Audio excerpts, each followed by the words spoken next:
Scuffed stream. Scuffed.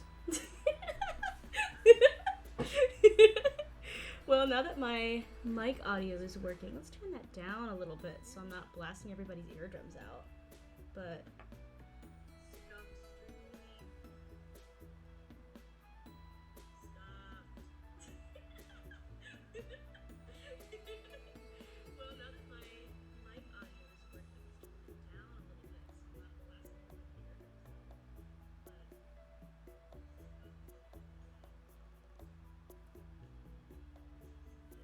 okay.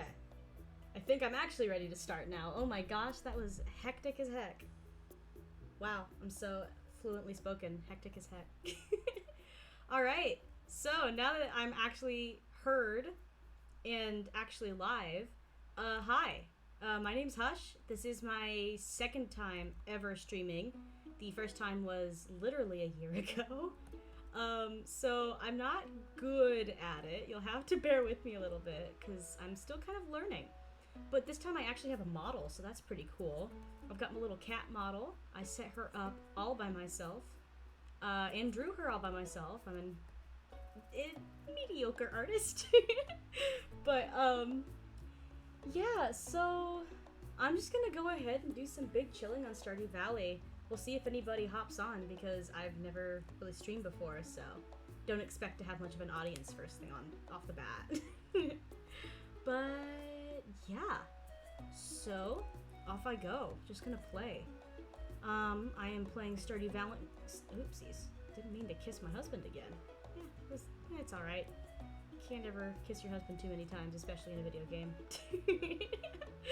But yeah, so basically I am playing some Stardew. This is what I would do on a normal Friday night anyway, so I figured, hey, screw it. Let's just go ahead and stream it. What's the worst that could happen? And it turns out the worst that could happen is I start the stream and can't be heard because I forgot to turn my mic gain back up. Because I was doing a little bit of video editing before, and yeah.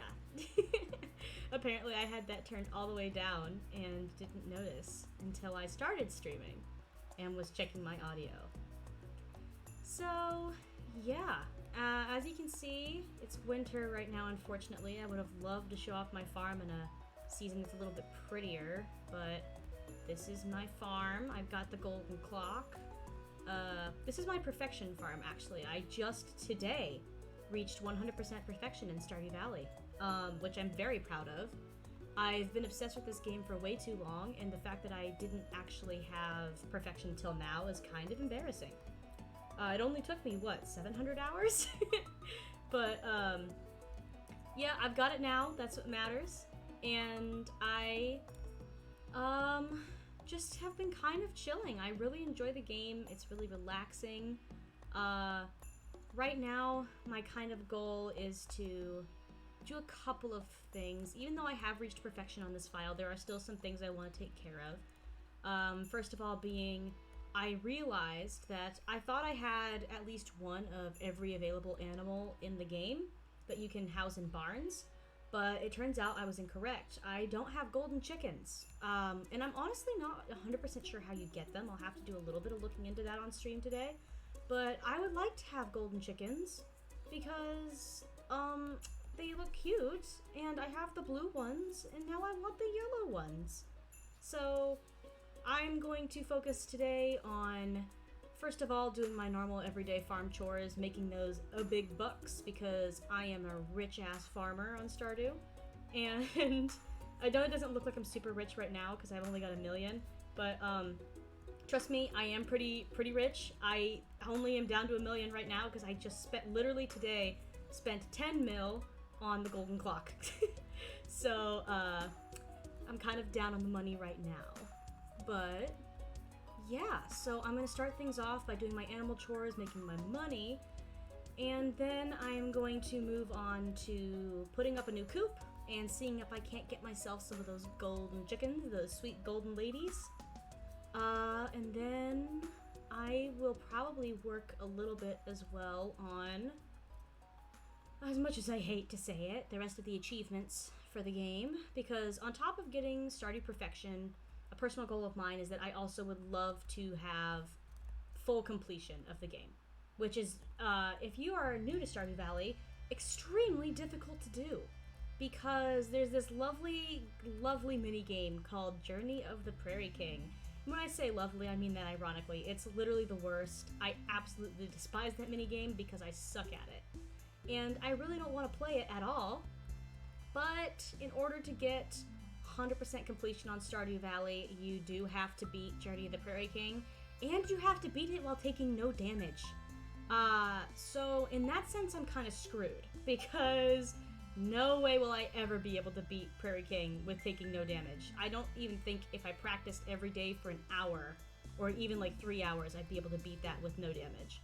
It is very difficult, and I am not good at video games, which is why I like Stardew Valley, because Stardew Valley is more of a farm simulator than it is a high-action game.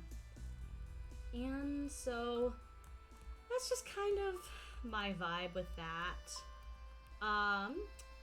Yeah, so getting all of my moolah. Oh, gotta make my cheese. Still have 3 milk to make into cheese. Why can I not? Okay, cool. Couldn't go right for a second there. Not sure why that was happening. Oh, and I also need to be making up some more iron here, because I'm trying to up my keg game so I can be brewing some more wine to sell, which I guess isn't as big of a deal now that I've already hit 10 mil and gotten my golden clock, but you know, money's still good in Stardew Valley. Still need to purchase seeds and stuff. I also need to eventually revamp my farm and fix my buildings, because my buildings are all kind of different colors and not the best. Oh, dang it, I put the freaking things away. I always do that. But yeah, so I still have some stuff I want to do on this file, even though I did reach perfection. So today's stream is mostly just going to be focusing on me big chillin' on Stardew Valley. It's Friday night. I got no plans. I'm gonna stay at home in my room and play some Stardew Valley on stream because I've got nothing better to do. Plus, I've been wanting to stream for a very long time, and I've always just been kind of putting it off as like, oh, I don't have time, or oh, I have other things I need to do, or oh, I'll make my YouTube first and then I'll start streaming. And I was bored tonight. All my friends are busy doing other things, so I couldn't hang out with them, so I said, screw it! I am just gonna start streaming and see how it goes. Probably was not the most opportune time, because I'm very close friends with the guys who run the Custodians YouTube channel, which if you're a fan of anime reactions, you may have heard of them. And I guest stream on there sometimes. Usually if they're doing the Pokemon Nuzlocke streams, I will join in on that and chill. But tonight they are doing a manga reading stream, and I am not caught up on Tokyo Ghoul or My Hero Academia Vigilantes, so I really can't participate unless I want to get majorly spoiled for both of those series, which I don't really want to do, especially since I plan on catching up with the MHA anime, and I'm usually anime only. And I've heard Vigilantes has a little bit of overlap with the anime as well, or at least I think it does. Don't quote me on that. I could be very wrong. But basically, yeah. Oh, I forgot to put my eggs in my chest. But so it's not like my first time ever being on Twitch. I've done it before, but it's the first time I've ever hosted a stream like in proper. So I'm excited to give it a try. I think it'll be a lot of very good fun, even if it is going to be obviously very small the first time I ever start, because you can't expect to have a major audience right when you start things off. I mean, if I get like maybe 1 or 2 people in here tonight, it'll be a success. Which I honestly probably should tweet about it, now that I think about that. I am gonna pause the game actually and tweet. Why didn't I do that before?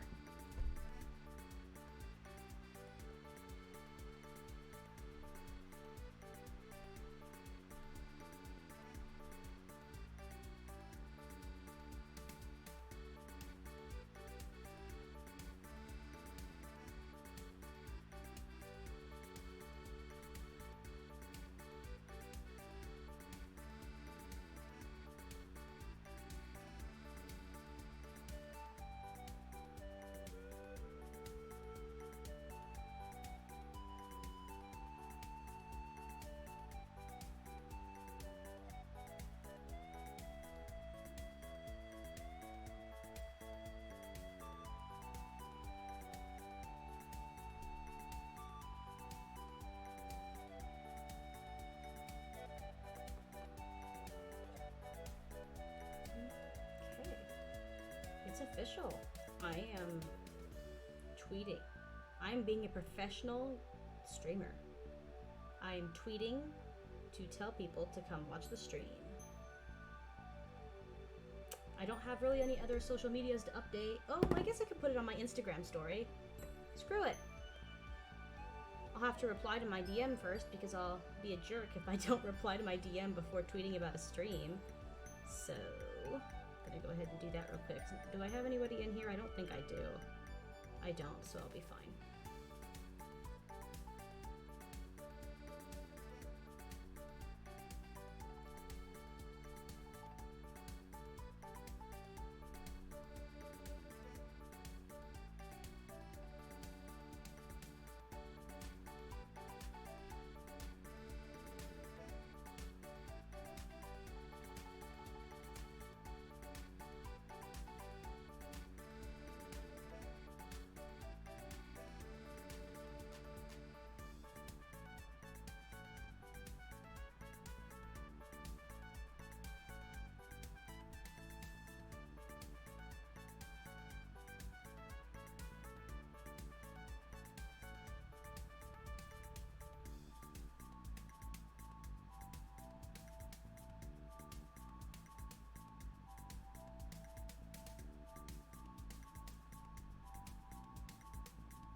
Right.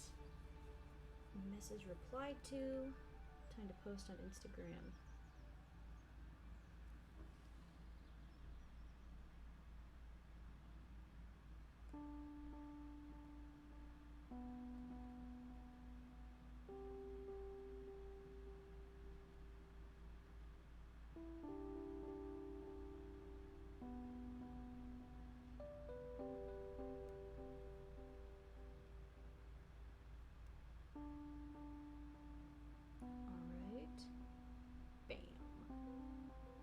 Sweet.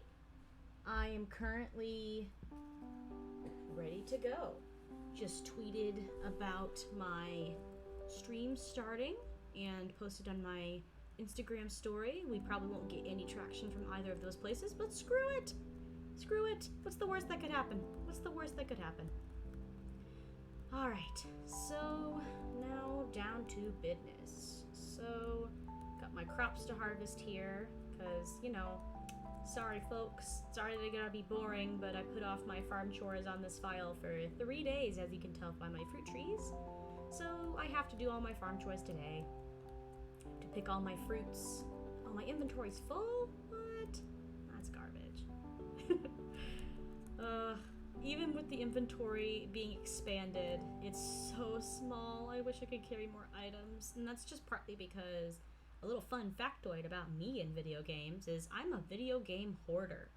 I literally just keep everything I can find. I never throw anything away. When I play Skyrim, it takes my chest in the Breeze Home about 1.5 minutes to load in because I have a lot of crap. I literally just take stuff and then never sell it because I'm like, well, maybe I need this someday. And some of it isn't even just stuff I need, it was stuff I was too lazy to like drop somewhere else or get rid of. And so it's just sitting in my chest forever until the end of time. I have sweet gem berries that I need to turn into seeds with my seed maker, but that's not exactly exciting stream content. So I'm just gonna leave my sweet gem berries in there to turn into seeds another time. I will sell the gold ones though. But go ahead and put those away. Alright, all the rest of this I can sell. And since I'm here and my mailman machines are ready to go, I'm just gonna throw some more eggs in there. Because I have more eggs than my machines can handle, which is why I've got my upgraded shed. I need to honestly make more of these. I just haven't got around to it. basically the story of my life in this game. I never get around to it. I will eventually, but it'll be a hot minute, I'm not gonna lie to you. Yeah. Grab my mushrooms for the day. Nothing too crazy in here. But alright. We are ready to sell everything and then get to work on our coop, which I actually probably may not even be able to build today because I took so long doing everything else. Oh my gosh. Time management who? I don't know her. Okay, put that in there. Toss these in there. Of course I got another freaking geode. I just finished processing all of my geodes and I got a new one. Fantastic. Okay. Also, sorry if my movements are kind of janky or if I misclick a couple of times. Like that, me running into my solar panel behind the tree. I am playing with a mouse currently, which to most people is like, oh yeah, that's normal gamer behavior, playing with a mouse. Except I have played almost the entirety of my Stardew file on, on trackpad because I downloaded this game, on my Mac. Yeah, I know, cringe as freaking hell using a MacBook, but what can I say? It's what I was given, for college. So I've been using it, and then of course one of my fantastic friends, his name's Carter gave me a gaming laptop to borrow so I could actually, you know, play games with my friends and do stuff. That was lost behind there forever, lost of time. And so now I actually have a computer that can run games and run streams. My first ever stream was done from a MacBook that is not intended for that. It's not at all. It was not good. It didn't work very well. Everything was so slow. Oh, what am I doing? Oh, it's 5 o'clock. I missed it. And I don't even have the stuff in my inventory to do it. Alright, well, guess we'll have to soft reset and do the coop tomorrow, which is fine. It'll be fine. We have to wait a couple days for Robin to build the coop anyway, so it's not like I can buy my chickens right away anyhow. Oh, anyways, sorry about that. I'm the queen of getting distracted. So, basically, what was I saying? I was talking about my MacBook. So, yeah, people always think it's kind of a flex to have a Mac because they're kind of expensive, and don't get me wrong, they definitely are. Which is why I've never bought a new computer, is because the one I have is expensive, and there's no reason for me to buy a new one. And so, essentially, I was given that MacBook as a computer for school, and it does work very well for what I need for my classes, but it is not intended to be a gaming computer or anything remotely similar to a gaming computer. And so it's not very good at running. It can run Stardew Valley, thank God, but it can't run basically anything else. It can run like maybe Danganronpa, but that's still kind of a struggle.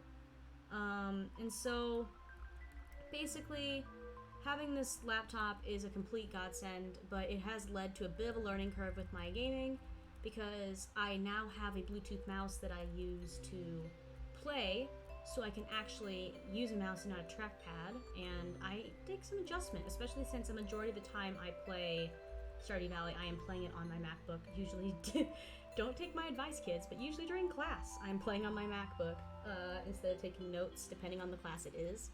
And basically, most of my gaming is done on my MacBook. I mostly just use this for playing games with my friends and joining in on streams, and on Dungeons & Dragons, of course, as well. Because if I tried to run, like, what was it, Roll20 is the software I think our group uses. If I tried to run that on my MacBook, I'm pretty sure it would just burst into flames. But, yeah, so... I love this winter music that's playing. It's so chill. I would just use the in-game sounds, but it's not very good at consistently having music, so I figured it'd be better for the streaming experience if I just pulled up some of this on my Spotify and played the Stardew Surround soundtrack on there. Speaking of Stardew soundtrack on Spotify, a little fun fact about me.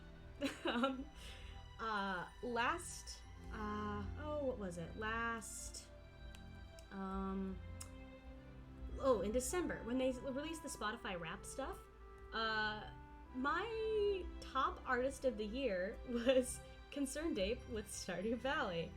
And I was in the top 3% of listeners for Concerned Ape because I absolutely adore the soundtrack for Stardew Valley. And so I figured I just listened to it all the time. I listened to it while I studied. I listened to it when I was just kind of chilling in my apartment. I listened to it while I cleaned. And then, lo and behold, it turned out to be my top artist of the year. And it's kind of funny because every year that I've had Spotify, which has not been super long. Oh, the Ice Festival's tomorrow. Time to catch some fish and get that money. But basically, I have found that every year that I've had Spotify, like, premium in Spotify, my Spotify Wrapped top artist has always been, a video game soundtrack. This last Spotify Wrapped, it was Stardew Valley, and the Spotify Wrapped before that was Minecraft soundtrack, because I listened to that a ton while I was studying. And before I had the Spotify Premium, my top artist would have been the Animal Crossing soundtrack, if anybody has uploaded that, because I basically would just use a YouTube video and listen to the Animal Crossing soundtrack plus rain ambiance, and listen to that for hours and hours and hours while I studied freshman year. Of course, I listened to it a little bit less once the unfortunate event, the big cold, as most people jokingly call it, once that happened, and I was home all the time, I didn't really need to drown out noise as much, so I didn't really listen to as much of my video gaming soundtracks as I did before. I still did a little bit, but it was just a lot quieter at the time because I was living with my parents, because I, at the time, was living on a college campus, and they shut down all the residence halls when things first kind of got kicked off in 2020.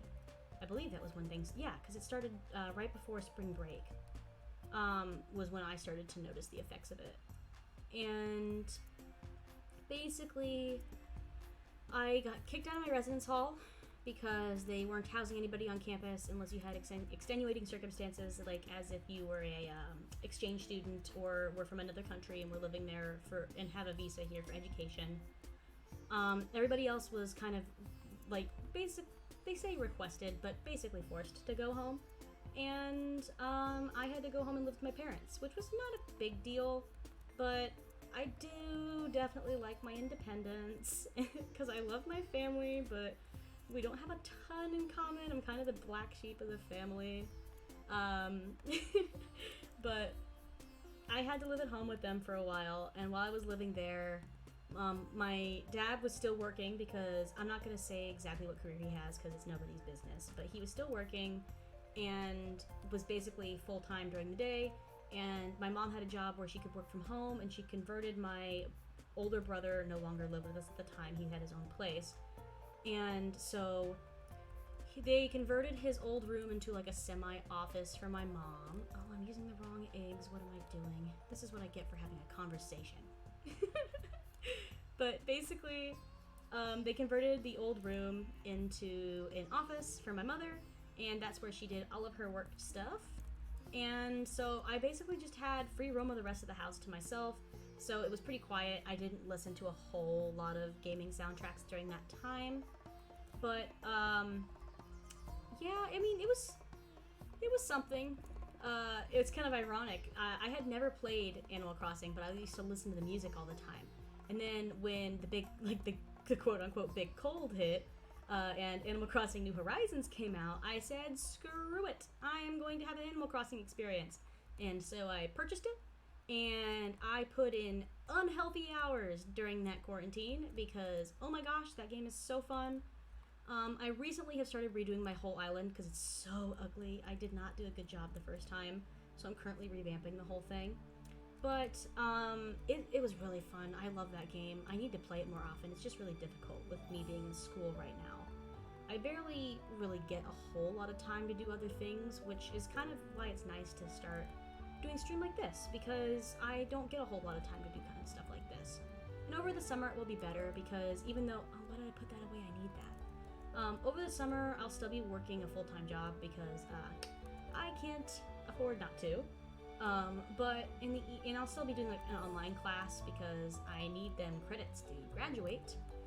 But basically, it'll be a lot easier over the summer, I feel, for me to be able to do this kind of stuff and just kind of chill out, play some games, chat, and do that kind of, do all of that. Probably will resume Animal Crossing. What I probably should do is if I want to start streaming, I probably should just get a capture card for my Switch so I can play that. Because I have a couple games on my Switch that would be really good to bring over to streaming platforms. Like, I'm redoing my whole Animal Crossing island, so I could bring that on over. And then I also, what else do I do on my Switch? I haven't, okay, now, don't hate me. If you're a fan of gaming, this is kind of a sin. I have a copy of Breath of the Wild and have never played it. So that might be a good thing to do, a blind playthrough of Breath of the Wild, because I know basically nothing about it except that it is Legend of Zelda and has a cooking component and you run around in an open world. That's the extent of my knowledge. It came out my senior year of high school and I got a copy of it, and then I never played it because I got really busy in school. And then over the summer, like not the summer, but during the quote-unquote big cold, I basically didn't play it because I felt like a game that nice looking really deserves to be played in a full screen environment and not on a handheld device like the Switch can be. And so, since the Switch was something I could only really play as a handheld while I was living with my parents because they didn't want me playing it on the big TV, I basically was confined to just playing it as a handheld, and I didn't want to play the Legend of Zelda game, Breath of the Wild, on a handheld because I thought it wouldn't look as good, and I wanted it to be nice, like a colorful, fun experience. So I decided to put it off, and then since then have never played it. So maybe eventually, if I get super into streaming, I'll buy a capture card for my Nintendo Switch and start doing some Switch streams as well. I also have this really fun game, which is not super well known. It's not a very mainstream game, but it's really enjoyable and kind of chill. It's called Spiritfarer. You basically play as this little lady and her cat, and you go around helping spirits cross over to the next stage of the afterlife. And it's very fun. I was introduced to it by a friend of mine, and it is just very relaxing and enjoyable. And I bought it, and I haven't played it a ton. I've done a little bit of it, but not a whole lot, and it's been a while since I played it. So I feel like if I was going to start streaming, I would probably just restart the game and play it from scratch because I haven't made a ton of progress, and so it wouldn't be so bad. But that would be a really fun, relaxing one to play. I feel like my streams are mostly going to be having that sort of relaxed, chill vibe, just because that's the kind of vibe I like to emanate, you know? I like to be kind of relaxed. I'm mostly only chaotic when I'm with my friends, so if I'm going to be streaming by myself quite a bit, I probably will be pretty chill. But yeah. My setup is a little scuffed. I think I mentioned that at the beginning of this stream, but I figured I'll mention it again, so if there's any, like, weirdness to my stream, again, now that I have a couple of folks in here, if my stream is doing some funky stuff, please say something in chat and let me know, because I am keeping an eye on my stream, but I don't have my audio turned on because then you would be able to hear an echo. So if you have any audio issues, if my music's too loud, if I'm too loud, or the music's too quiet, please just feel free to let me know, and I will do my best to take care of that. Where is Caroline right now? It's her birthday. I want to give her her fish taco, but I don't know where she is. I used to have the schedules memorized, but I don't remember where she goes on Sundays. She's usually, like, chilling in the house, so I'm not really sure where she's at.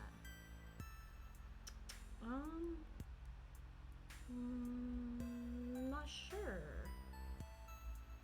I feel like I should stop and, like, look it up, because I feel bad not giving the NPC stuff on their birthdays. Oh, you know, maybe she's at the island. Oh, speaking of, folks, if this is your first time seeing Stardew Valley and you don't want spoilers, this is probably going to have some spoilers, unfortunately, because I am pretty dang far in this game. So I'm sorry in advance about that. It's pretty much inevitable with how far I am in the gameplay. Where's my horse? Do I have to call her? But yeah, so I'm sorry about that if there's any spoilers in this, but yeah, I didn't even think to mention that before. I'm literally just walking around out here flaunting my ostriches and talking about Ginger Island, not even thinking about the fact that some people may not have unlocked it. But yeah, I've played a lot of Stardew, so I've unlocked a lot of the game, and yeah, it's going to have some spoilers if you've never played the game before. Let's build our next coop. Oh wait, let's move our buildings first so I have room for the coop before I build it. So let's move some stuff around real quick. I'm gonna put my golden chickens down in the same little fenced-in area where I have my blue chickens and my other pig pen. We should be able to put them relatively close together. I feel like I should put the coops next to each other. Maybe I should do coop, barn, coop. If anybody wants to like give me some input in the chat, you can feel free for that, because does it look better to have coop, barn, coop, or do you think I should put the two coops next to one another? It's kind of a tough decision because I want my farm to look nice, but at the same time, maybe I should just move my fence a little lower.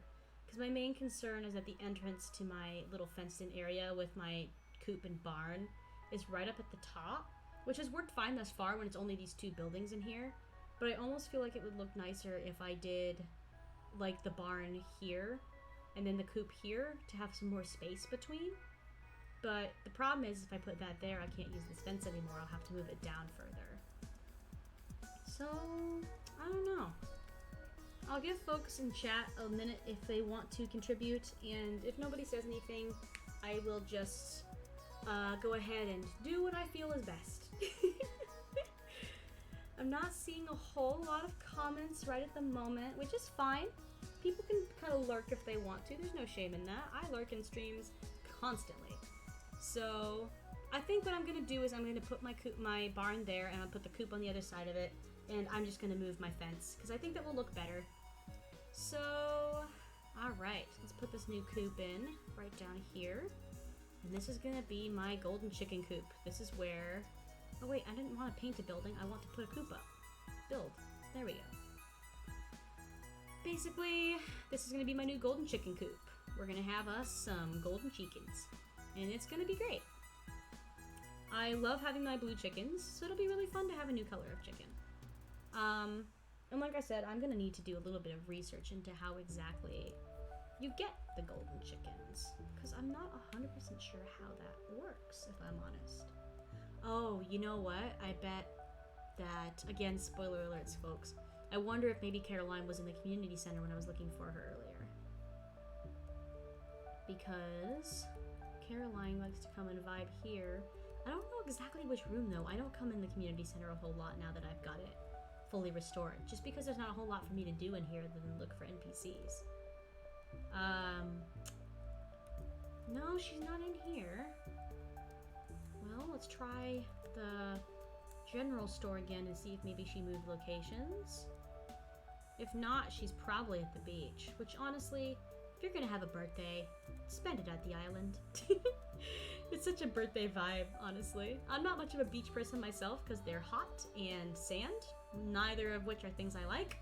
But I know that a lot of people feel like vacation vibes from doing that. Alright, let's take a look. Yep, she's at the beach today. She has to be. I don't know where else she'd be on the map. Because I really only ever see her in the general store or in her little garden room or in the community center, so I don't... Does she go to the Stardrop Saloon in the evenings? I can't remember. I'm actually going to take a quick stream pause and check that because I want to make sure I catch Caroline for her birthday. So Caroline, Stardew Valley. Let's take a look at the wiki here. The wiki, and see where she's at. Ah! Leaves home to stand below the tree south of the community center, and then returns home at 6:30. So she's south of the community center, but up above the store. Let's go see if we can't spot her. There's Pam walking back from the bus stop. Absolute working legend.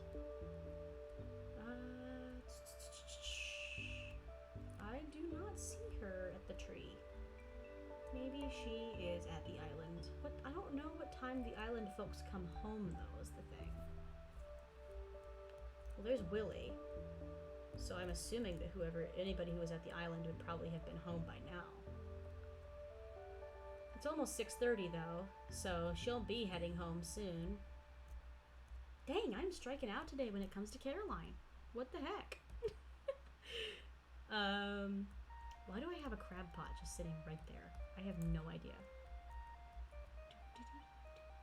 Oh, I've already done all of those. Beep, beep. I love the music so much. It's so good. A lot of the music I have in this playlist is just like the seasonal music that plays when you're like vibing and farming.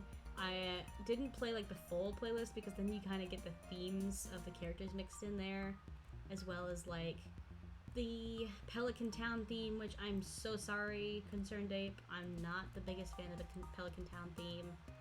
It's not my favorite in the slightest. Damn, Pierre, watch it. Damn.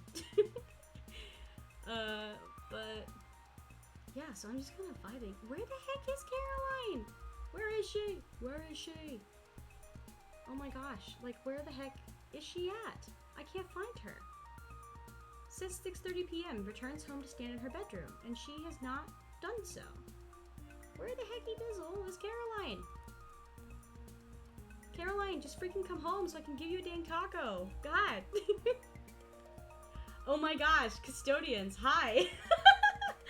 Oh no, I'm being watched. I'm trying to find Caroline. It makes for great stream content, trust me. I don't know where the heck she is. I can't freaking find her. This is so frustrating. I just want to give her a damn taco so I can call it a day. There she is. Oh my gosh, finally. Where the heck has she been? Get over here, Caroline. I have a taco. All of this over a freaking fish taco. Oh my god. This has been a fiasco. Yes, I remembered your birthday. I always do. Hell yeah, Caroline. Think positively.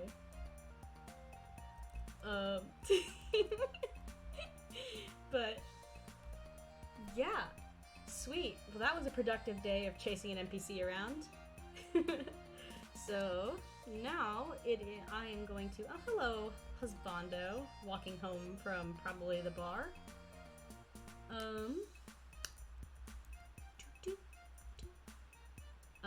Yeah, that might be today actually, because I can't buy chickens till the coop is put up.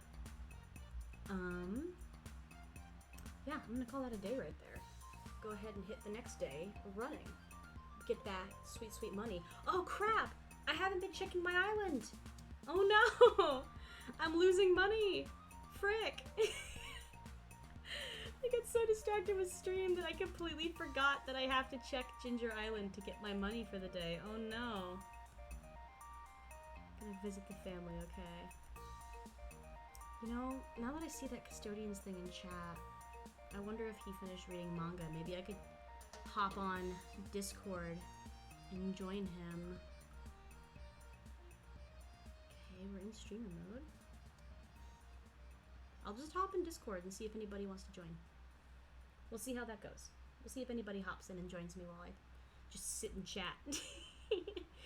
But, oh, my cheese is done! Let's go! Let's get some cheese. Alright. I've got 21 of those, and I'll grab the wine just in case I run out of casks. Yeah, for any of you folks that don't have the cellar upgrade on your house, you're basically losing money every day that you don't. It is big buckos. Because not only can you cure your cheese to sell it for even more money, which isn't like super expensive, but it's pretty decent. But if you like cure ancient fruit wine in here and sell it, you make fat freaking stacks. You can make hella money doing that. Oh wait, give me that. Okay. So I'll go sell all of this. And hop on the horse and we will get started with the daily chores. Another day of Stardew chores. It's probably not the most interesting thing to watch, but I can't really ditch night chores on Stardew because... Oh wait, I need to move my fence, I forgot. Do I have rocks in my inventory? I do not. I will just do ahead and do that. Grab some rocks from my chest. And go back to fix that fence post. Come here, horsey. Oh, another thing. Oh my gosh, I can't believe I didn't mention this until now. So, my farm is called Chamomile Farm. It's named after my favorite type of tea because, you know, I'm a dork like that. And since I named my farm after my favorite type of tea, a lot of my animals are named after types of tea. Like my cat is named Earl Grey. Onda, which is my horse, she's not. I'm sorry, folks, but I had to break the naming convention eventually because turns out there's only so many types of tea that exist on this planet. And I have more animals than there are types of tea in existence. So, unfortunately, I did have to break my naming convention. I literally even went to the point where I named my animals after, like, types of fruit tea. So some of my animals are just named after fruit, but my excuse is that it's fruit tea. It's fruit tea, guys. It counts. But, yeah. So, just gonna pat my chickens real quick. I love the blue chickens, by the way. If you haven't made friends with Shane to get the blue chickens, you gotta do it. Look at those little... I know they're blue, but I'm gonna call them my little lavender lads. They're just absolutely fantastic. They have such a vibe about them. And a lot of them are named after blue things. Oh, now that I think about it, I should have named one of them Percy, or Percy and Jackson. Which I get that they're lady chickens, but they can have any name I want to give them, because I run this account. Oh! The Ice Festival! Crap! Okay, I'm gonna go pick up my island stuff, and then I'm gonna call that a Stardew day and go down to the Ice Festival and get my fishing money. Because I am like, not to brag, because I'm sure there are people who are better at it than me, but I'm quite good at Stardew fishing. Oh yeah, this is my island. I grow a bunch of fruit trees here, and a bunch of other crops that I either don't have time for, don't have room for at my normal little area, or I grow things as well that are like, that are out of season. So like I'm growing tomatoes and blueberries currently, which you can't grow right now because it's obviously winter, and that just doesn't work that way. It's also where I have a bajillion pineapples planted, because that's where I was doing the island ingredients quest that Caroline hands out. So, yeah. I've just been kind of big chilling.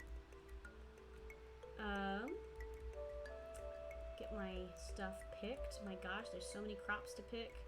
See what I mean when I say I'm losing money by not checking this island? Because a lot of the crops I have planted here are crops that regrow, and so if I'm not picking them, then I'm missing out on the money I would get, like, more regularly. It basically just delays the crop regrowing area by however many days I don't pick them.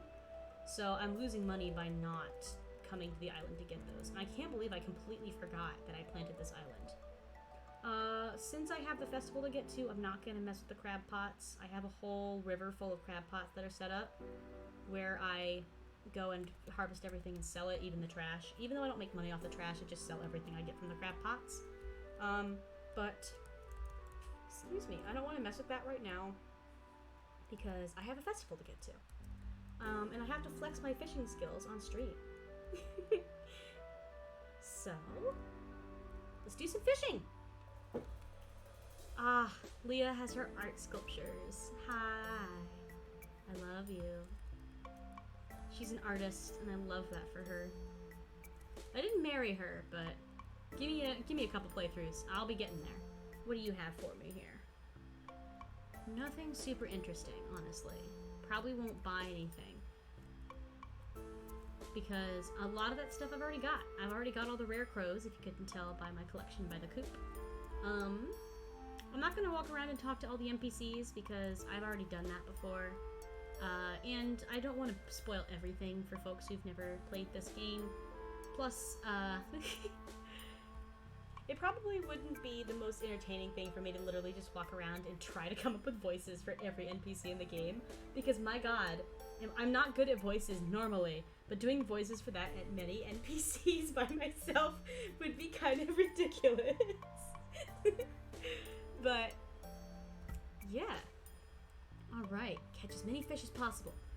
Let's hope I don't suck at this when I'm not using a trackpad. Begin! Catch fish time! Ah! This is the most intense fishing ever. Boom, boom, boom, boom. I'll try to make it as interesting as I can, but it's not exactly the most intense to fish in Stardew Valley. Some people are like, oh my gosh, Stardew Valley fishing is so hardcore, man. And I'm like, nah, it's a vibe. That might just be because I'm very practiced in it, because my entire, I think, first year or 2 years on my farm, a majority of what I did was fishing. Fishing was the first skill I maxed out, simply because when you're starting the game out, it is the fastest and easiest way to make money, in my opinion. The fish sell for a hefty little sum. It doesn't take a ton of energy to cast your line, and unlike crops, they don't take forever to grow. So fishing is personally, in my opinion, the best option for people who are first starting out, trying to make that money so they can upgrade their backpacks to get the full, however many slots is it? I think 24 or maybe a little bit more than that? I don't remember.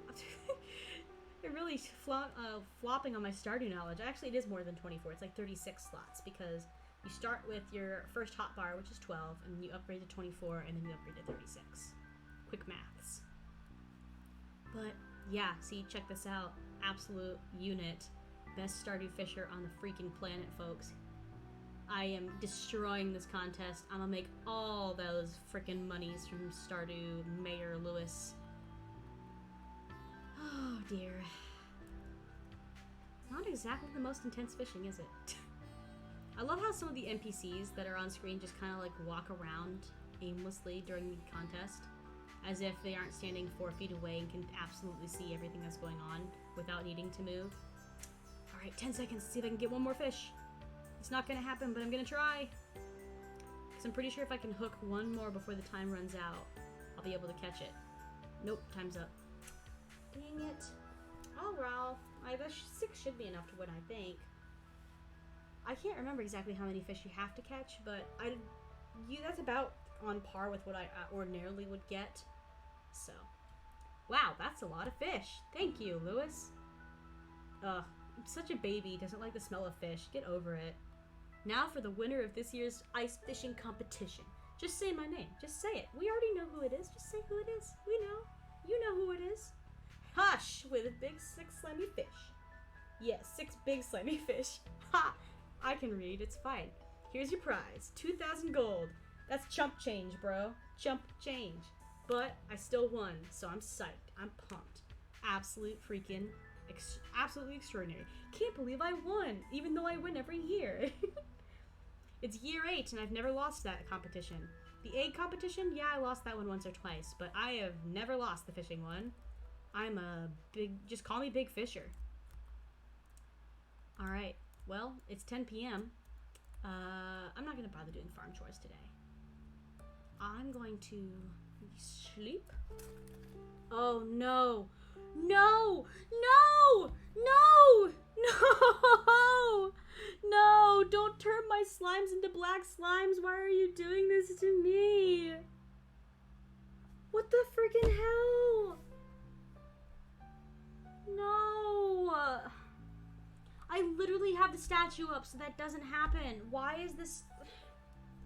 What in the freaking hell? No! I'm so mad. I have to... Give me a minute, man. Damn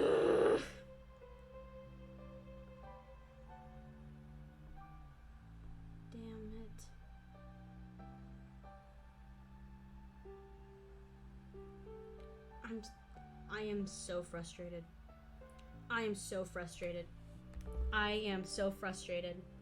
This is giving me a chance to test out my new little character emotes, which I don't even know if I'm doing right now because I'm so sad. Yeah, I'm mad. I'm angry. I'm pissed. The witch, she got my slimes. This is bullshit, man. I'm not scared. I'm sad now. I'm sad and I'm angry. This is garbage. This is such trash. I literally put up the freaking statue so that I don't get that stuff. And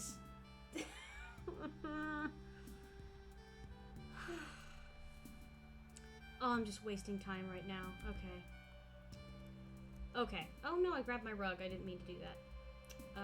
Oh wait, I need to... Yeah, sorry, scuffed stream. There we go. I'm back to normal now. I'm fine. I'm fine. It's fine. I'm fine. Everything's fine. So, for those of you watching that don't know why I'm so angry, angry enough that I tried switching sprites for the first time, fun little fact is when the witch comes to visit your slime hutch, she turns every slime in the hutch into black slimes, which sucks because I want to collect every color of slime that I can, and she screws it up every time she comes and fills my hutch with black slimes.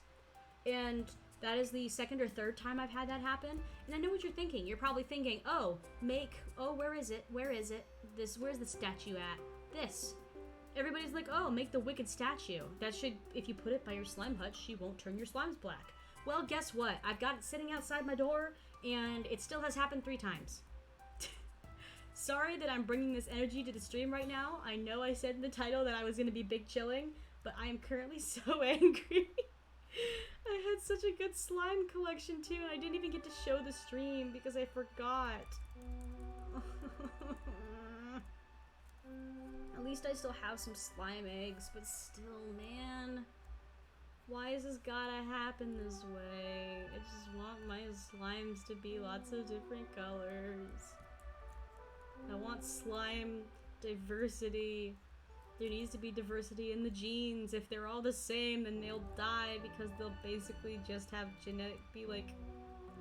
they won't be genetically different enough, and then the species can't survive if there's no genetic variation. What the freaking hell, man? Robin, why didn't you do anything to stop her? Nice slime. See, I literally have the statue right there, and I'm gonna walk in here. They're all black. I'm so angry. I literally had blue, I had purple, I had red, I had like 4 shades of green. Oh, I'm so angry. Alright, well, time to kill a bunch of these little shits because I don't need all these black slimes. I have to start from scratch, basically.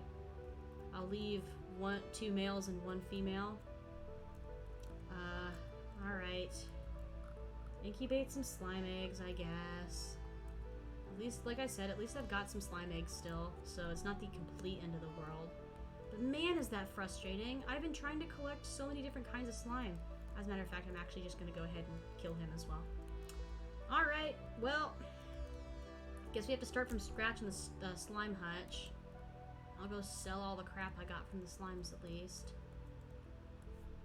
Man, alright. That's fine.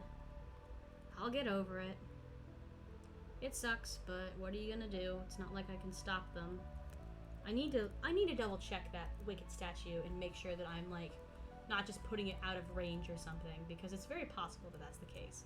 Because theoretically, if I have that statue up, I should not be having that happen. It should not be an issue. But well, what can I say? Real quick, gonna do something, reply to a message on Discord.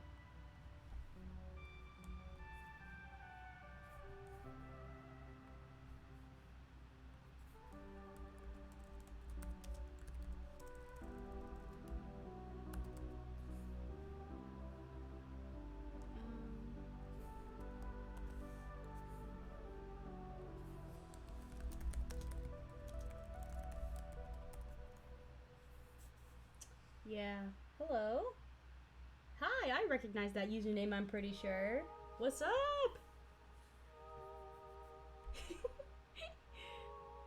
Oh gosh. Sorry if there's a bit of a down moment in the stream here. I am sending a message in Discord real quick.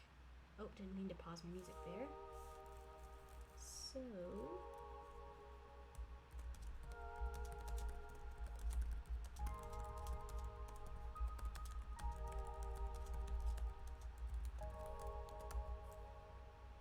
Alright. I just asked my question in chat. We'll see what he says. But I was just sending a message in chat asking my one friend. He was streaming tonight. The one I mentioned that runs the Custodian's channel. He was streaming as well with his manga stream. I was asking if he was still live, because if he's not still live, then I'm going to see if it's cool for me to plug my stream in the Discord. Because, why not? See if I can get some familiar faces in here. I know I have a couple of folks in here that I might know, just from Instagram or Twitter, some of my lovely friends and followers. Thank you so much for attending the stream. But, see if I can't get a couple other folks over from the Custodian's channel. There's usually some fun characters in on those streams, so it might be kind of cool to have everybody hop on over for a little while. Wish, Brebouf? I'm so sorry if I'm pronouncing your name wrong, because I usually just call you Bre. I wish I had the patience to make my farm this organized. It is a it's a task, I won't lie to you. It is a task and a half. Especially if you were doing a different farm layout. Like, thank God this farm is the standard farm, because otherwise it would not be nearly this neat. That's a tongue twister. Not nearly this neat. But, it took a lot of work, I'm not gonna lie to you. Some of this stuff is, like, some of the way the layout is simply because it's residual from when I first put the farm together. Like, my coop being up at the top by my house is this coop that I'm currently in, actually, is the first coop I ever put up on my farm.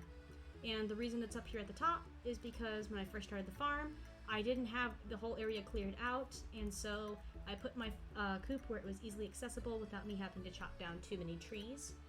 And of course now that has carried over to the coop just kind of remaining up by the house, which is fine. I like having my coop up there.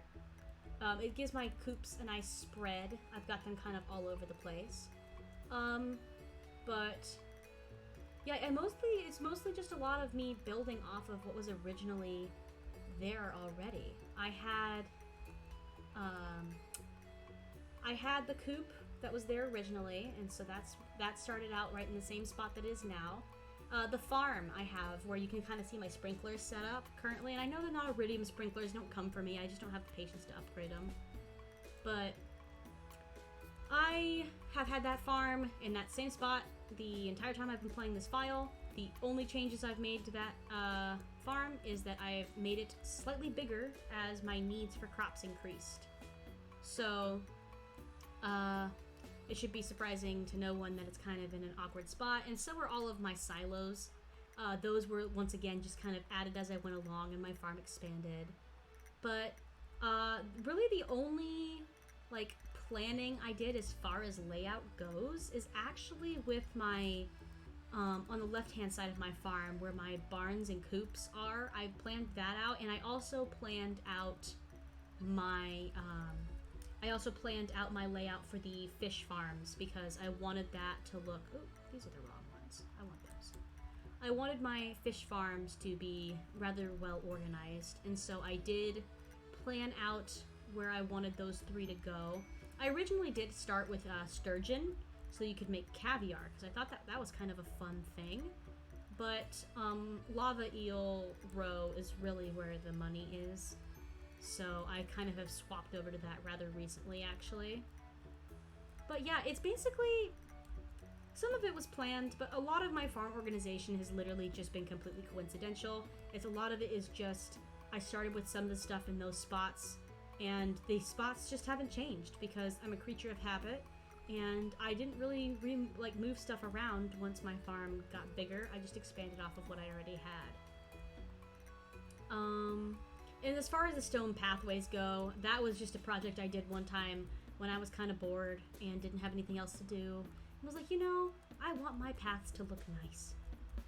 But I probably could do a little bit more upgrading with my farm as of right now, because it probably could benefit from some more pathway stuff.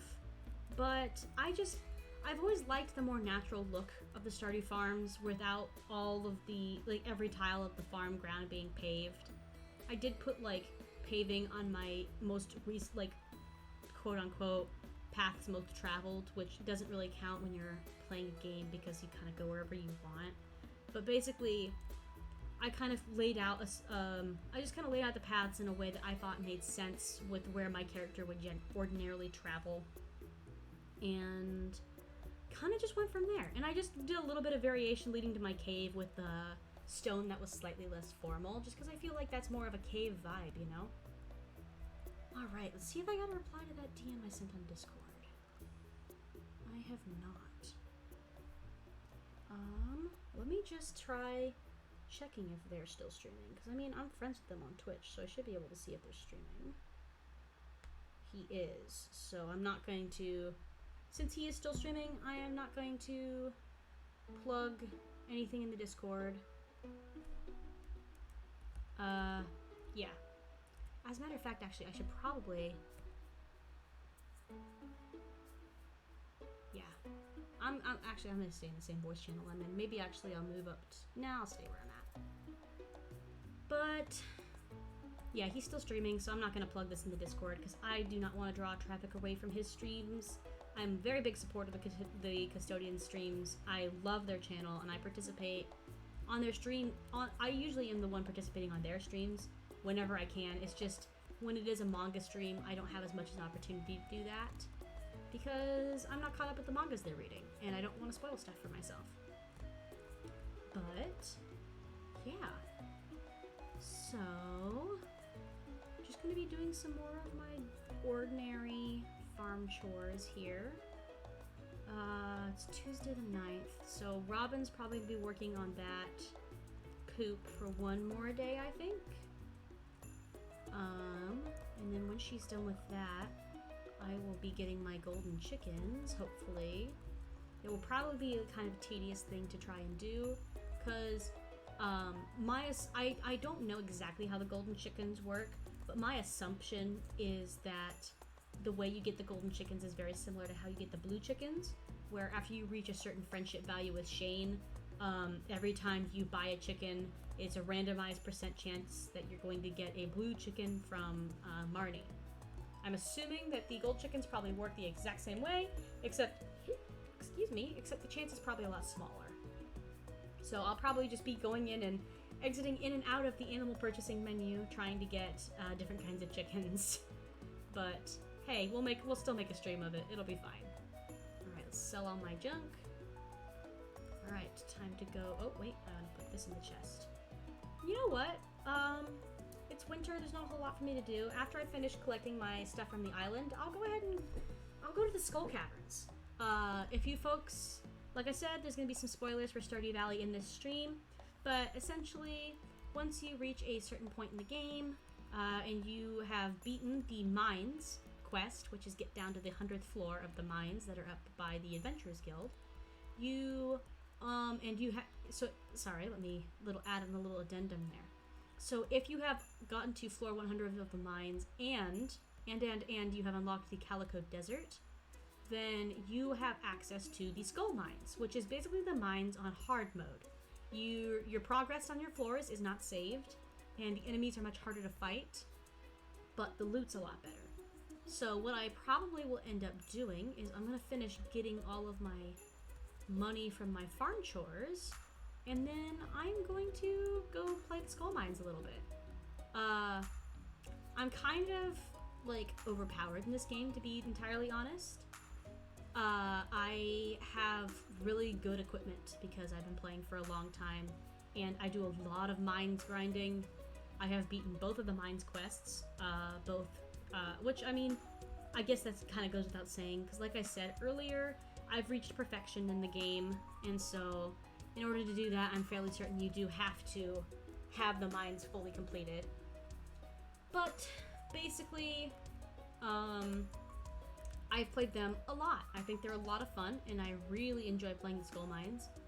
And so we are going to take all this, and I was talking about my equipment. That's what I was talking about. I don't have a bad attention span. What are you talking about? So, take my bombs, take 3 of those. It should be plenty. So, if you haven't noticed, my little sword in my hotbar up here is the Infinity Blade, which, as far as I'm aware, is the best sword in the game. It is... What am I doing? Oh, I'm losing track of my mind. I was thinking mines, not skull mines, so I went to the minecart station where I should be going to my warp pillar. There we go. But basically, the Infinity Sword, very powerful sword, 80 to 100 damage. And then I also have some really good, like, other equipment as well. Like, I've obviously got my basic clothes, but I also have dragon scale boots, which give me some pretty hefty defense. And I have a couple of combined rings. One of them is increased loot from monsters and also prevents all damage from slimes, which is honestly, like, if you're playing Stardew Valley and you encounter this ring, for the love of God, never get rid of it. It is so helpful.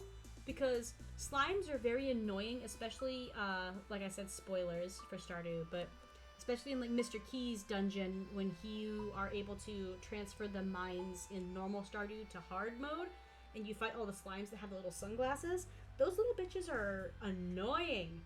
And so it's really, really nice to have something that prevents me from taking damage from slimes. And then and that's also super helpful in my slime hutch, because I don't have to, like, worry about working around my slimes and putting up fences to keep them in. I can just walk in there and do whatever I want, because they can't hurt me. Then I have another one which gives me even more defense, which is just because I don't want to die. And then the other one is you get a little bit of health every time you slay a monster, which is also super helpful. In the skull mines, it's not super useful just because you don't make enough health back from killing monsters to make up for what you lose depending on how much attention you're paying. But when you're playing in the normal mines, usually I can go down in the normal mines without having to take basically any food with me, because so long as I'm killing the monsters, I'm getting enough health back as is. But yeah, see how fast that was? This is the best weapon ever. I'm gonna have a little sip of water here. Drink your water, kids. Stay hydrated.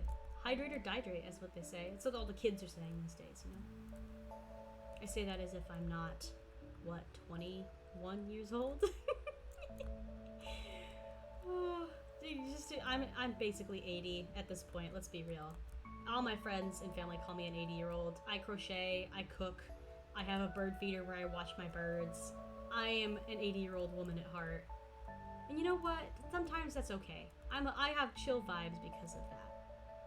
Alright. So, let's drop another bomb here. I've already found the staircase, but I just want to gather some more supplies in here. Though honestly, I probably should just go down to the next level, because another little fun factoid about... Ooh, it's eel level now. Yeah, let's get the heck out of here.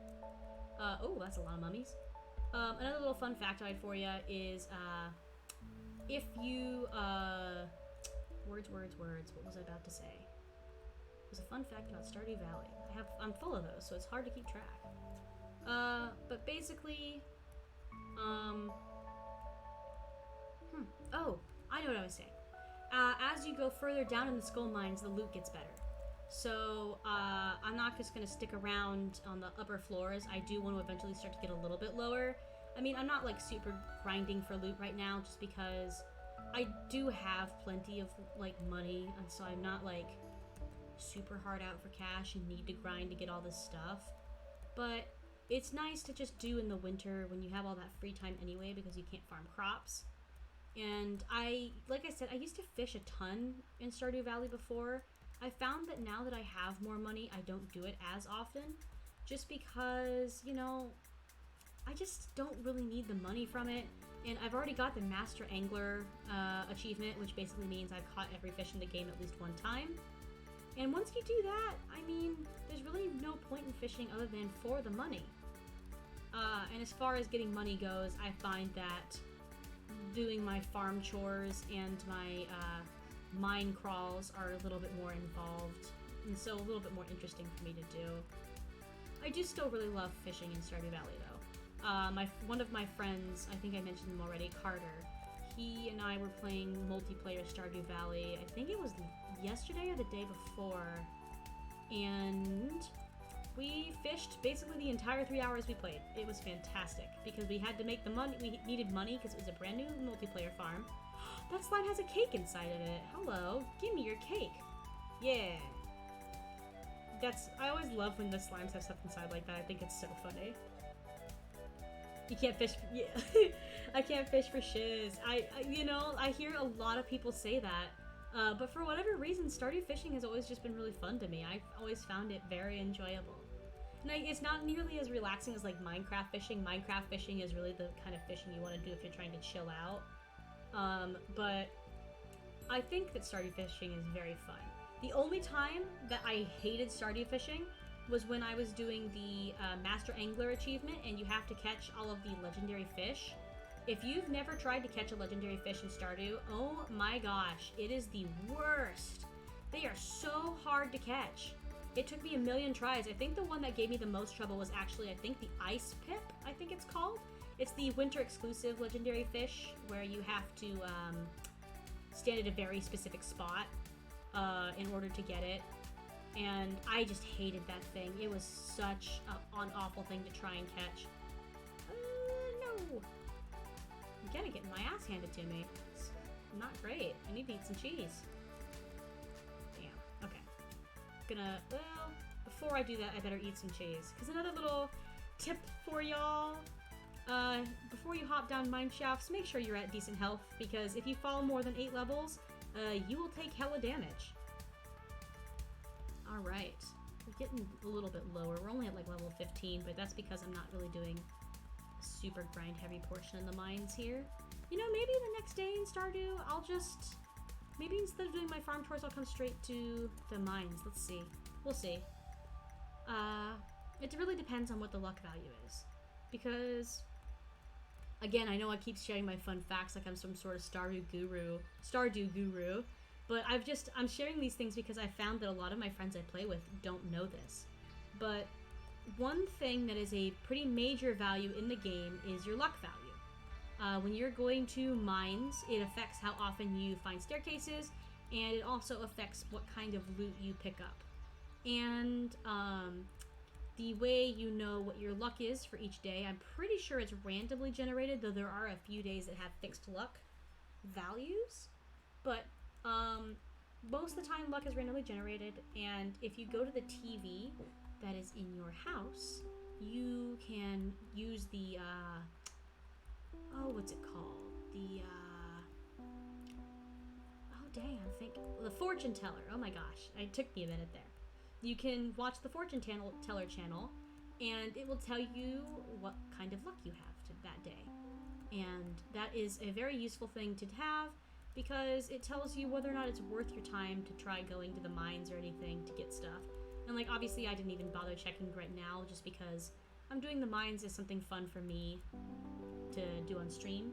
But if you're looking to really profit off of going to the mines, or you're looking to really get deep in there to try and like do a quest, you're really better off waiting for the days where you have the higher luck content. Alright, I'm gonna grab a couple things off this floor and then call it a day, because otherwise I'm gonna pass out in the mines, and you don't want to do that. It's like the worst way to die in Stardew Valley is passing out in the mines. Hey Horace, how's it going? I didn't even know there was a luck system, that, or I just completely ignored it if I've seen it. Well, that's the thing, is you're not the only one. A lot of people don't know about the luck system in Stardew Valley. Which is, it kind of blows my mind. And the thing is I talk like, oh my gosh, I can't believe people didn't notice this. To be fair, I did not notice either until I started watching Stardew Valley playthroughs on YouTube. I can't think of this one YouTuber's name, but if you go on YouTube and you look up like basically any Stardew Valley challenge, like I sold everything in crab pots for a year and this is how much money I made, he makes videos like that. His content's very enjoyable, and I actually learned a lot of what I know about the game through watching his content. I learned about the luck values, as well as just a lot of other stuff. Like, I can't think off the top of my head other things I learned from him, but the sword trick to get the galaxy sword, which if you've played Stardew Valley and you don't know, the way that you get this sword that I have, which you'll start with the galaxy sword. In order to get the infinity blade like I have, you have to do another upgrade after unlocking the island portion of the game. But in order to get the galaxy blade, you use a prismatic shard. You go to the desert and you just hold that thing, and you walk up, like when you go to the desert, up in the top right corner of the desert map, there are like 3 pillars. And if you walk up there while holding the galaxy sword and kind of just chill there for a minute, you will be awarded with this lovely galaxy sword.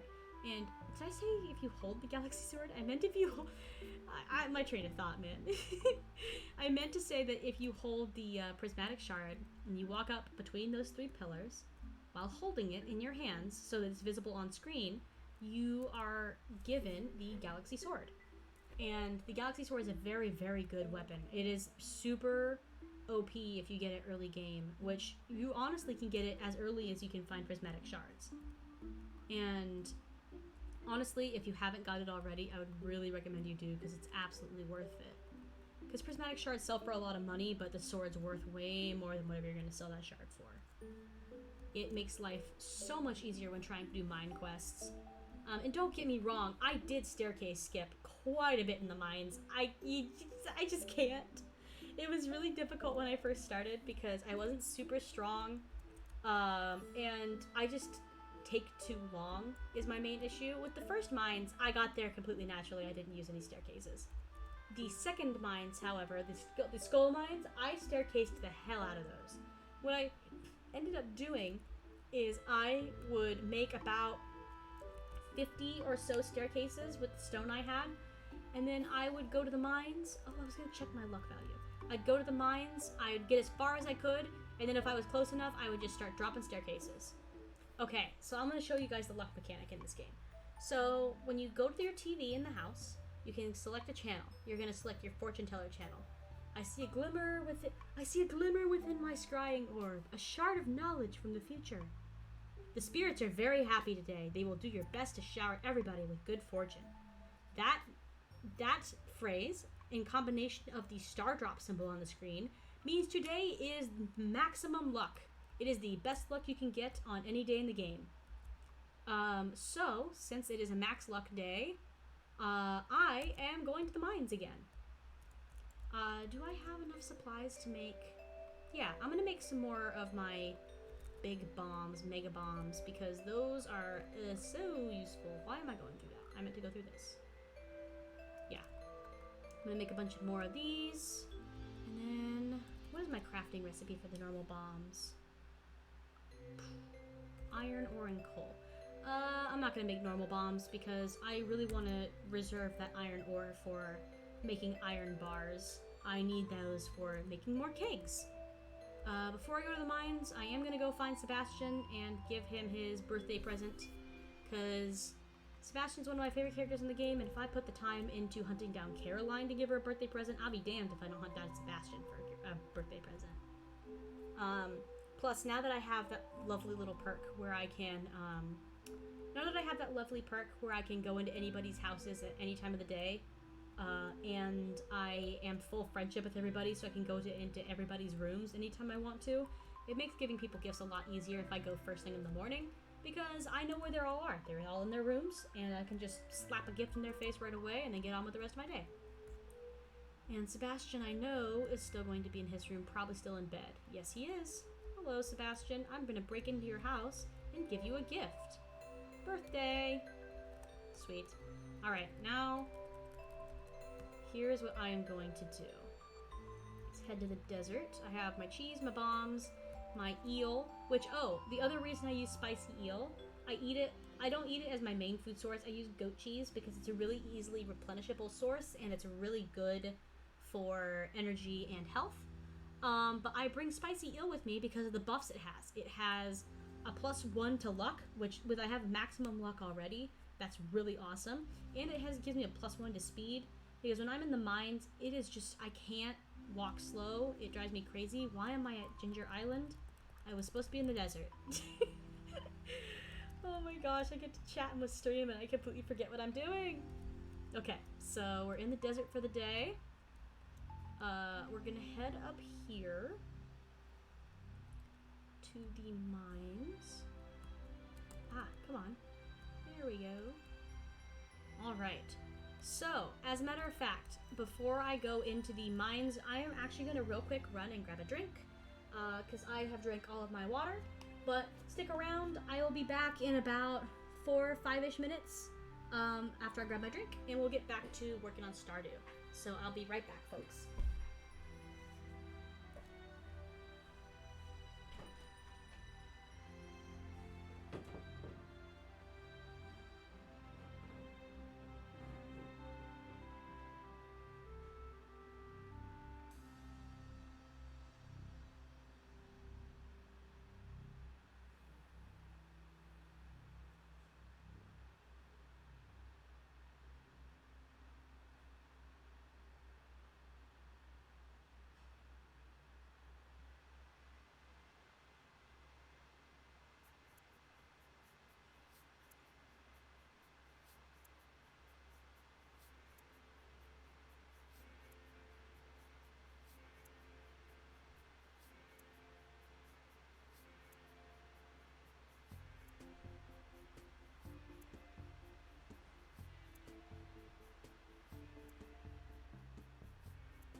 Alright. Sorry about that, folks. I am back.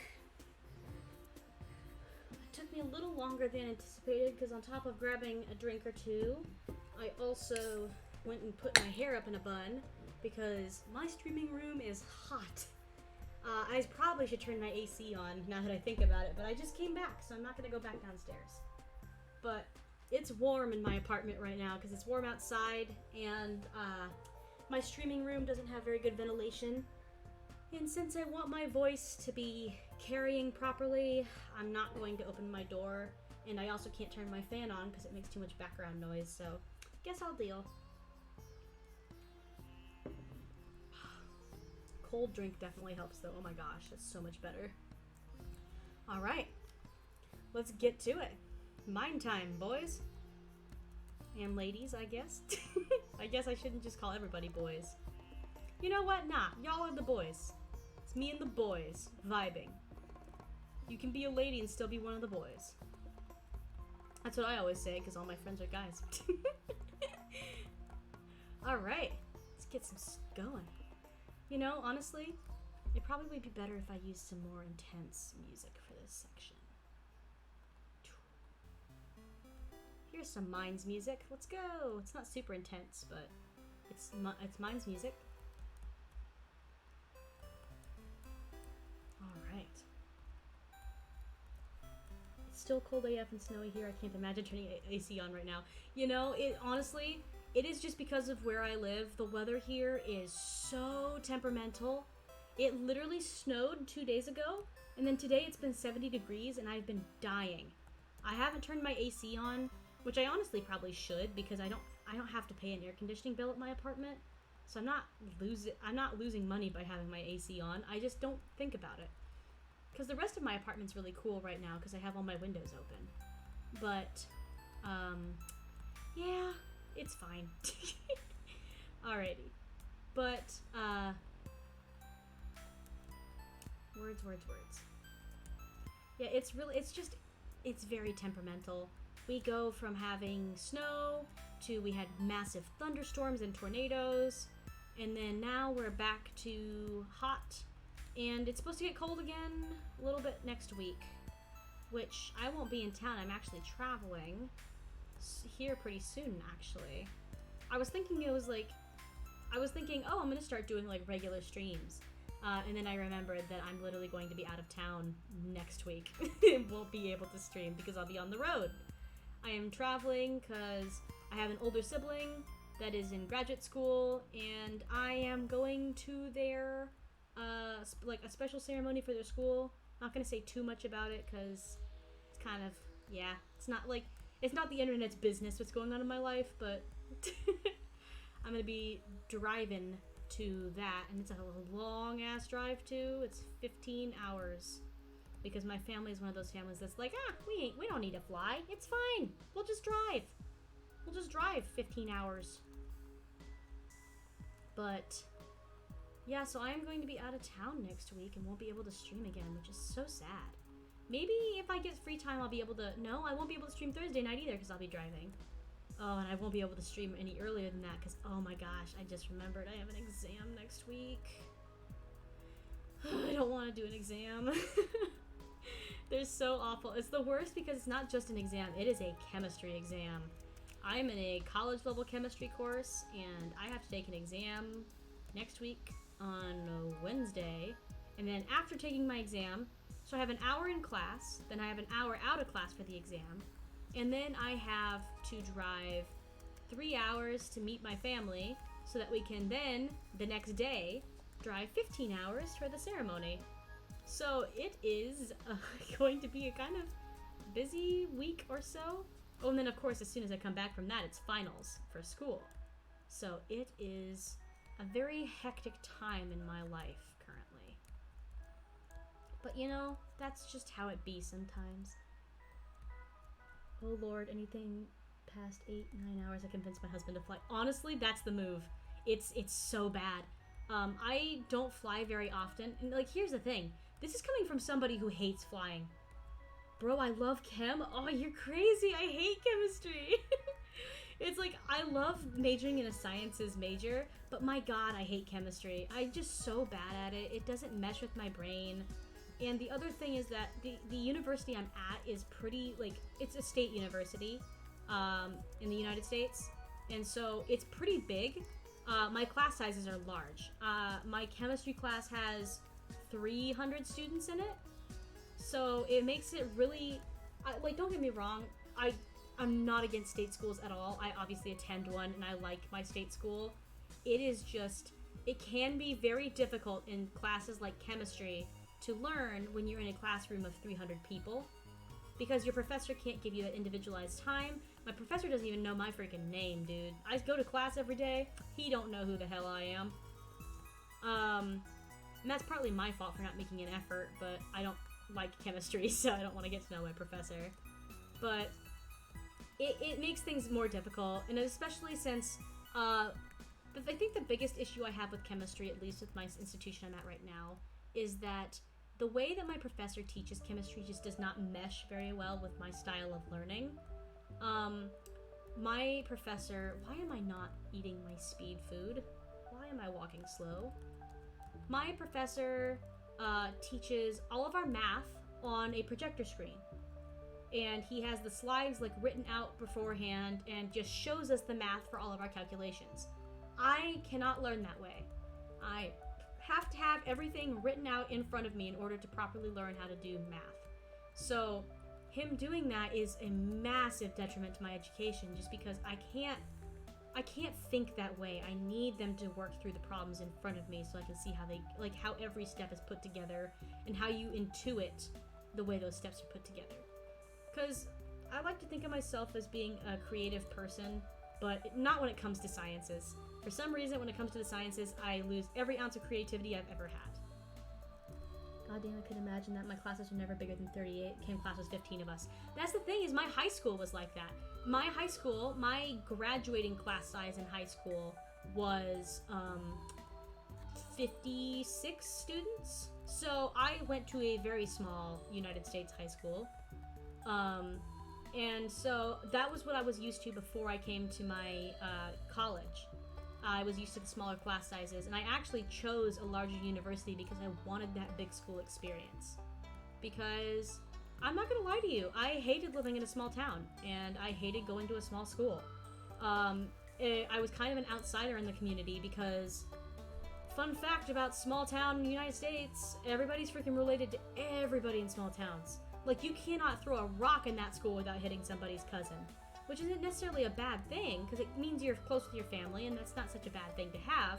But I was an outsider because my family wasn't from there. My family was from different places in the state and moved there for work.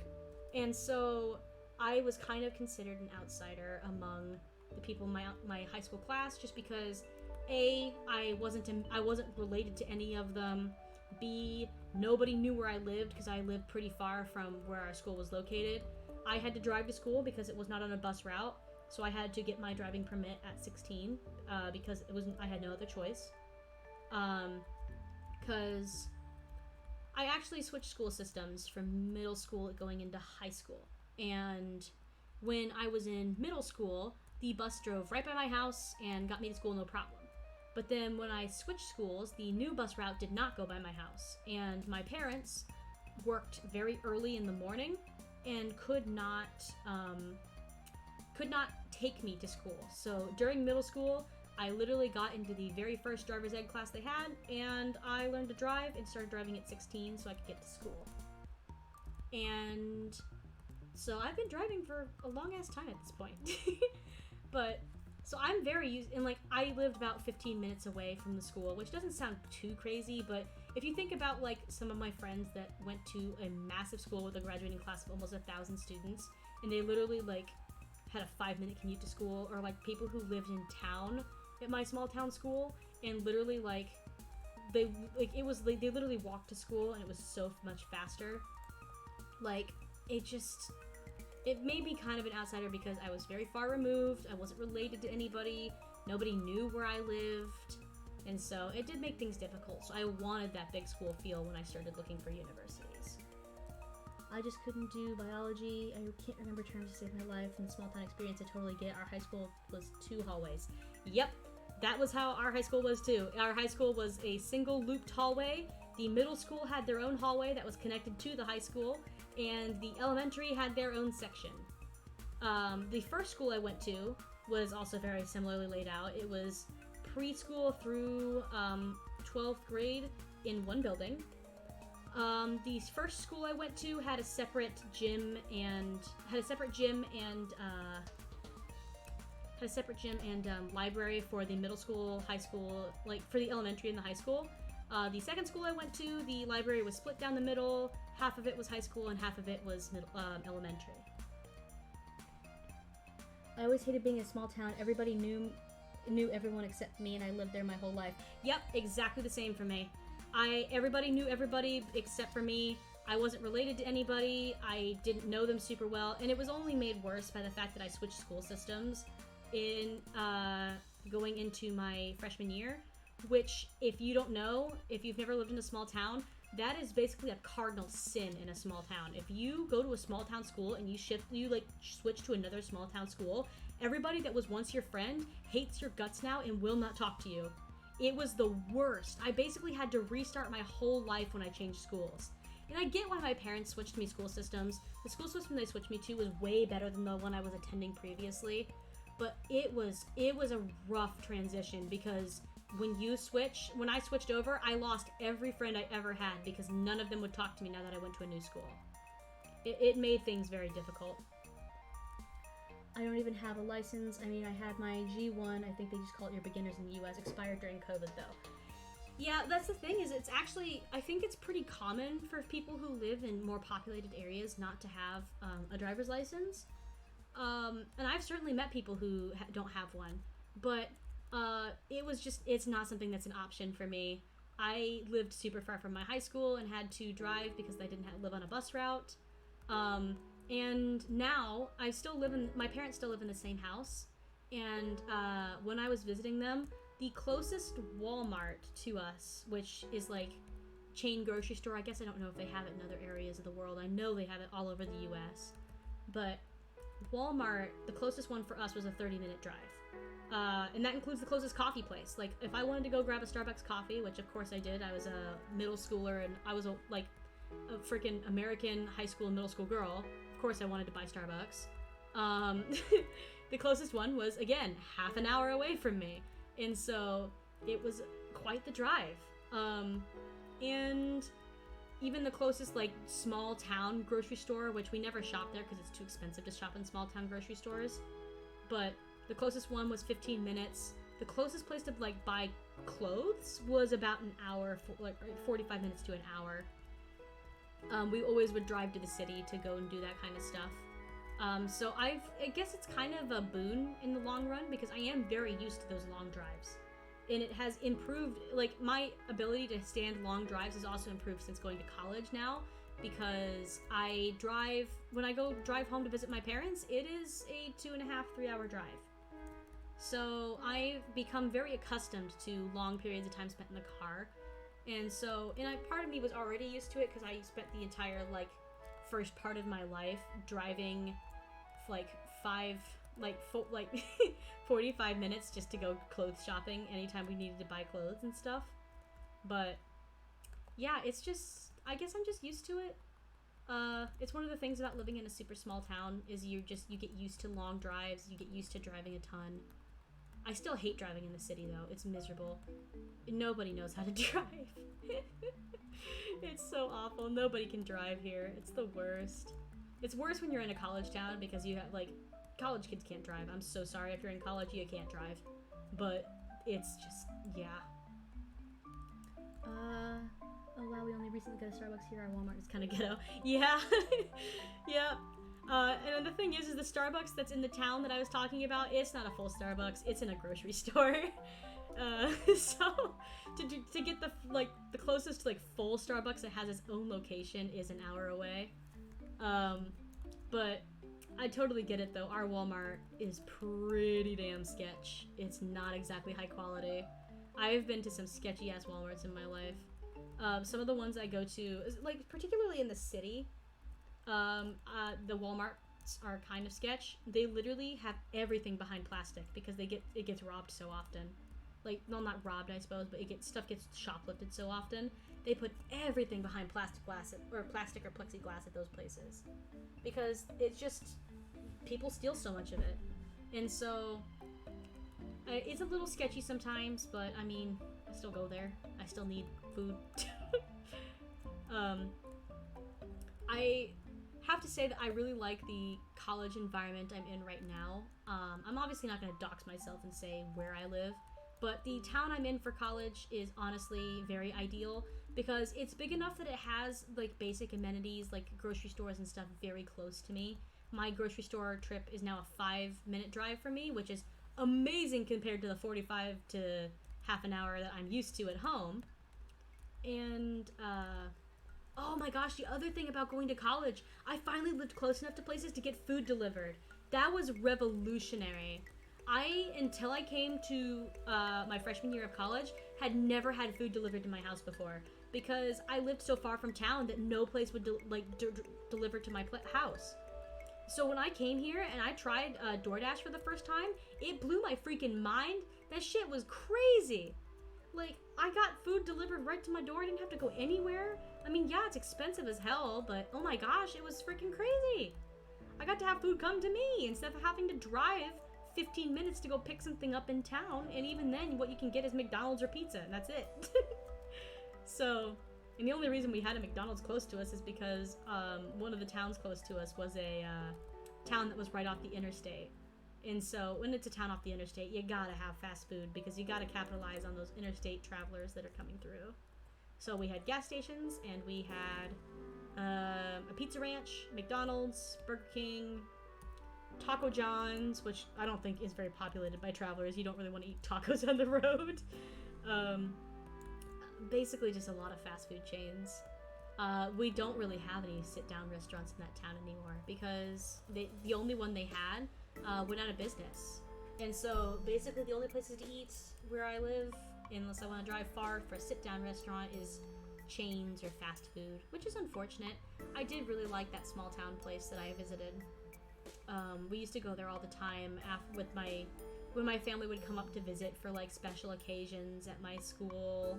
They'd come and visit and we'd go sit down and eat at one of those places.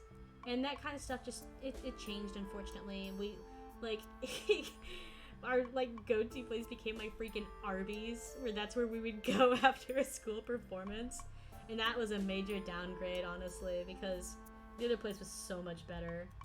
It sucked to have to switch over to going to a chain restaurant instead of a local place, but there's nothing you can do when stuff like that just goes out of business. Sometimes stuff just fizzles. But yeah, but that's just how small town life be sometimes.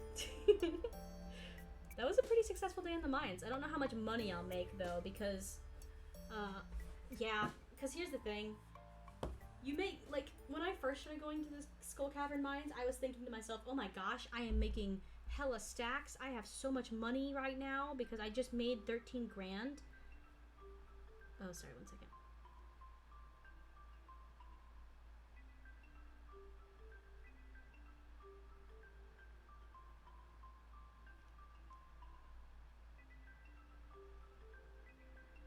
Sorry about that.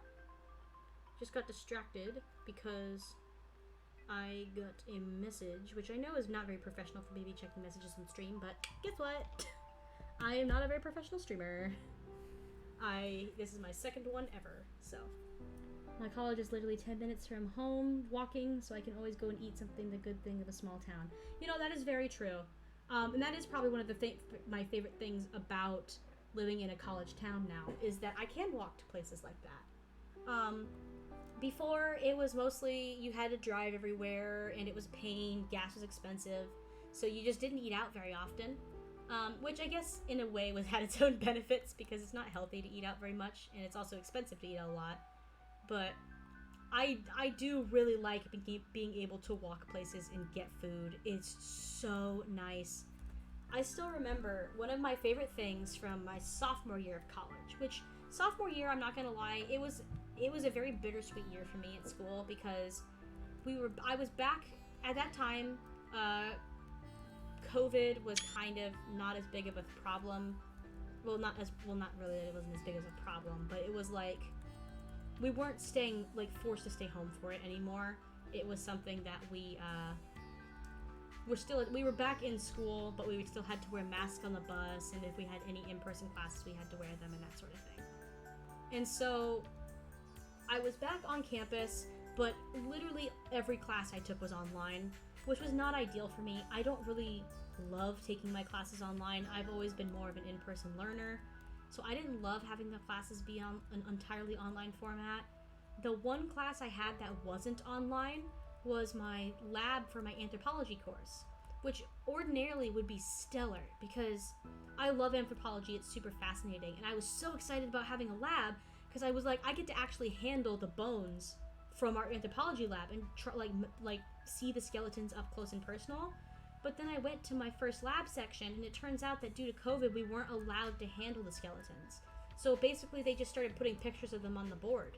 And I was like, well, if I'm going to be only looking at pictures of the skeletons and not actually able to see them myself, then I may as well just, be doing this from home and doing the online section instead. So it was kind of frustrating in that sense, where I was online a lot, and so I didn't really leave my residence hall very often. I was very kind of I wouldn't say cut off, but I definitely was a little bit more secluded at that time. But it did get a little bit better because I ended up joining a council in my residence hall, which helped a lot because I got to meet people that I knew from there, and they did their best putting on a lot of events and stuff. I got kind of off topic, but where I was going with this was one of the things I remember the most about that year is the only reason I was living on campus and paying to stay on campus rather than just living at home since my classes were online was because I had a job on campus. So I was staying on campus and I was working part-time while going through my classes. And I'm one of 3 employees at the office I work at, so I couldn't just board up and not come because we just didn't have enough people for me to do that. And I really liked the position I work at, and I didn't want to lose that position for the future. So I came and I was working on campus, and on days where I would work, and I would go to campus, I would work for, I think it was like 3-4 hours at a time, and then I would go back to my apartment. And it was a pretty decent walk from campus, just because the residence hall I was put in was cheaper but farther from campus. So I had to walk through a little section of like a downtown area, and it was really nice being able to just kind of, when the weather was nice out and I could just walk down like through the like along the sidewalk. There was a place that sold, I don't know if you guys have ever had bubble tea, but I love bubble tea so much. It's so delicious. And one of my absolute favorite places was literally on the walk back to my residence hall. I used to stop there all the time and get bubble tea. And I really miss just being able to walk down that street, take my time, put a podcast in, and get some tea and just enjoy a stroll through town. And it was just really nice, and I miss doing that. Of course, now my apartment I live at is too far away to do that. And even if I did want to walk, it's still within walking distance of class. But if I did walk, I wouldn't be walking through some like cute downtown that has bubble tea shops and food. I'd be walking through streets and like basically nothing but roads. There's not a whole lot out here where I'm living that is like pleasant to walk past. It's mostly just a lot of traffic.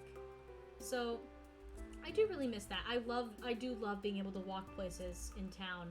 I used to do it a lot more when I was living closer to campus, and that's something I definitely really miss about living closer to campus, is having that access to stuff like that, where I could just go and walk somewhere, get what I wanted, and it was just super nice. I loved doing that. And this summer I might do it a little bit more often. I still do a little bit. I drive to I drive to the downtown area. There's an amazing coffee shop down there where I'll go get lunch every once in a while. Oh my gosh, and one of my favorite things, I'm so excited about this summer because the farmer's market is coming back. So they'll have the farmer's market set up downtown, and I can go buy stuff and like produce. I buy a lot of fresh fruits and vegetables there for cooking with. I cook a lot, and so, here, 1 second, take a drink. Since I cook a lot, I love working with the fresher ingredients, and so it's super nice to have access to that farmer's market. So what I'll usually do is I'll go to the farmer's market, I get a coffee from my favorite coffee place, sometimes I'll eat lunch down there. And then, since I'm a massive nerd, there's also a comic book shop down there that has cats! I get to see the kitties! It's so fun. I love the cats so much. I wish I could have one. I've wanted a cat my whole life. It's so unfortunate that I can't have one. But so I go stop at the comic book shop, I see the cats, I look at the D&D minis and the dice sets that they have. That's another thing I really like about this town, is there's multiple comic book shops. Oh my gosh, I could live in there. It's so fun.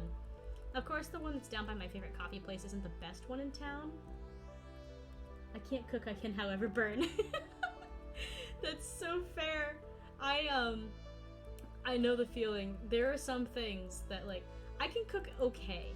I wouldn't call myself a Gordon Ramsay, but I can cook okay. And that's mostly just because I've been doing it out of necessity for a while. I set the house on fire twice by warming up cinnamon buns in the microwave. Oh my gosh! Yeah. It's definitely hard when you first start. The only reason I cook as much as I do now is I cook out of necessity, because now that I am living in my own place and I'm living far from campus, I don't eat on campus anymore. So I really have to be cooking my own stuff because it's too expensive for me to be ordering all the time. And I also have a little bit of an advantage in that sense, because being from small town United States, I was a 4-H'er, which, if you don't know what 4-H is, it's basically just like an organization for people that, like, kids that are in pre-K to 12th grade to teach them like valuable life skills. A lot of people think it's mostly showing animals, and that's definitely a big part of it, especially when you're from like a small farming town. A lot of people do show like livestock, but it's more than just livestock. You can do art and cooking and refurnishing furniture and all sorts of stuff like that. It's basically just intended to teach young people life skills that they can use in the future. And I was at a big advantage in the sense that I was involved in 4-H for almost 10 years. And so I really had an opportunity to learn a lot about cooking just through that, because every year for the, this sounds like such a small town thing, but every year for the county fair, I would do contests for cooking and baking. And by participating in contests and practicing for those contests, I really learned a lot about how to cook and bake. And it has made a big difference in the way I live now, just because I do a lot more of that stuff without having to like order food. It's easier for me to just find new recipes and try them because I have the confidence in myself to do that. And it also helped that I was very close with my mom and my grandmother when I was younger, and I was always very eager to help my mom cook. And so she taught me how to cook quite a bit. And so that was one advantage I did have, is that I had relatives that were willing to teach me, and were like more than happy to teach me, honestly. My grandmother especially. Which she's I can cook, but good God, I can't even compare to my grandmother. My grandmother basically is like a goddess in the freaking kitchen. I don't know how she does it. She makes the best food ever. Like, everybody always like says, oh, this cooking is like mom's cooking. They always say that mom's cooking is the best cooking. And I will agree, my mother is a fantastic like cook, but my grandmother has everybody on this damn planet beat. She makes the best freaking food ever. Like, every time I go home for a holiday, I'm just so excited to get to not only see my family, but eat my grandmother's cooking, because she lives quite far from me. I live pretty far from all of my relatives, especially when I'm at school. Because when I'm in school, I'm 2.5 to 3 hours from my parents. And when I'm living at home with my parents, I am 45 minutes from one set of grandparents and an hour and a half away from the other set of grandparents. So I don't get to see them super often. So when I do, like, and I think it also helps that I don't see them very often, because my grandmother, when we come visit, it's usually a special occasion. So she makes a big meal. So I always associate going to visit with having these big meals, just because when I go to visit her, it's a special occasion generally.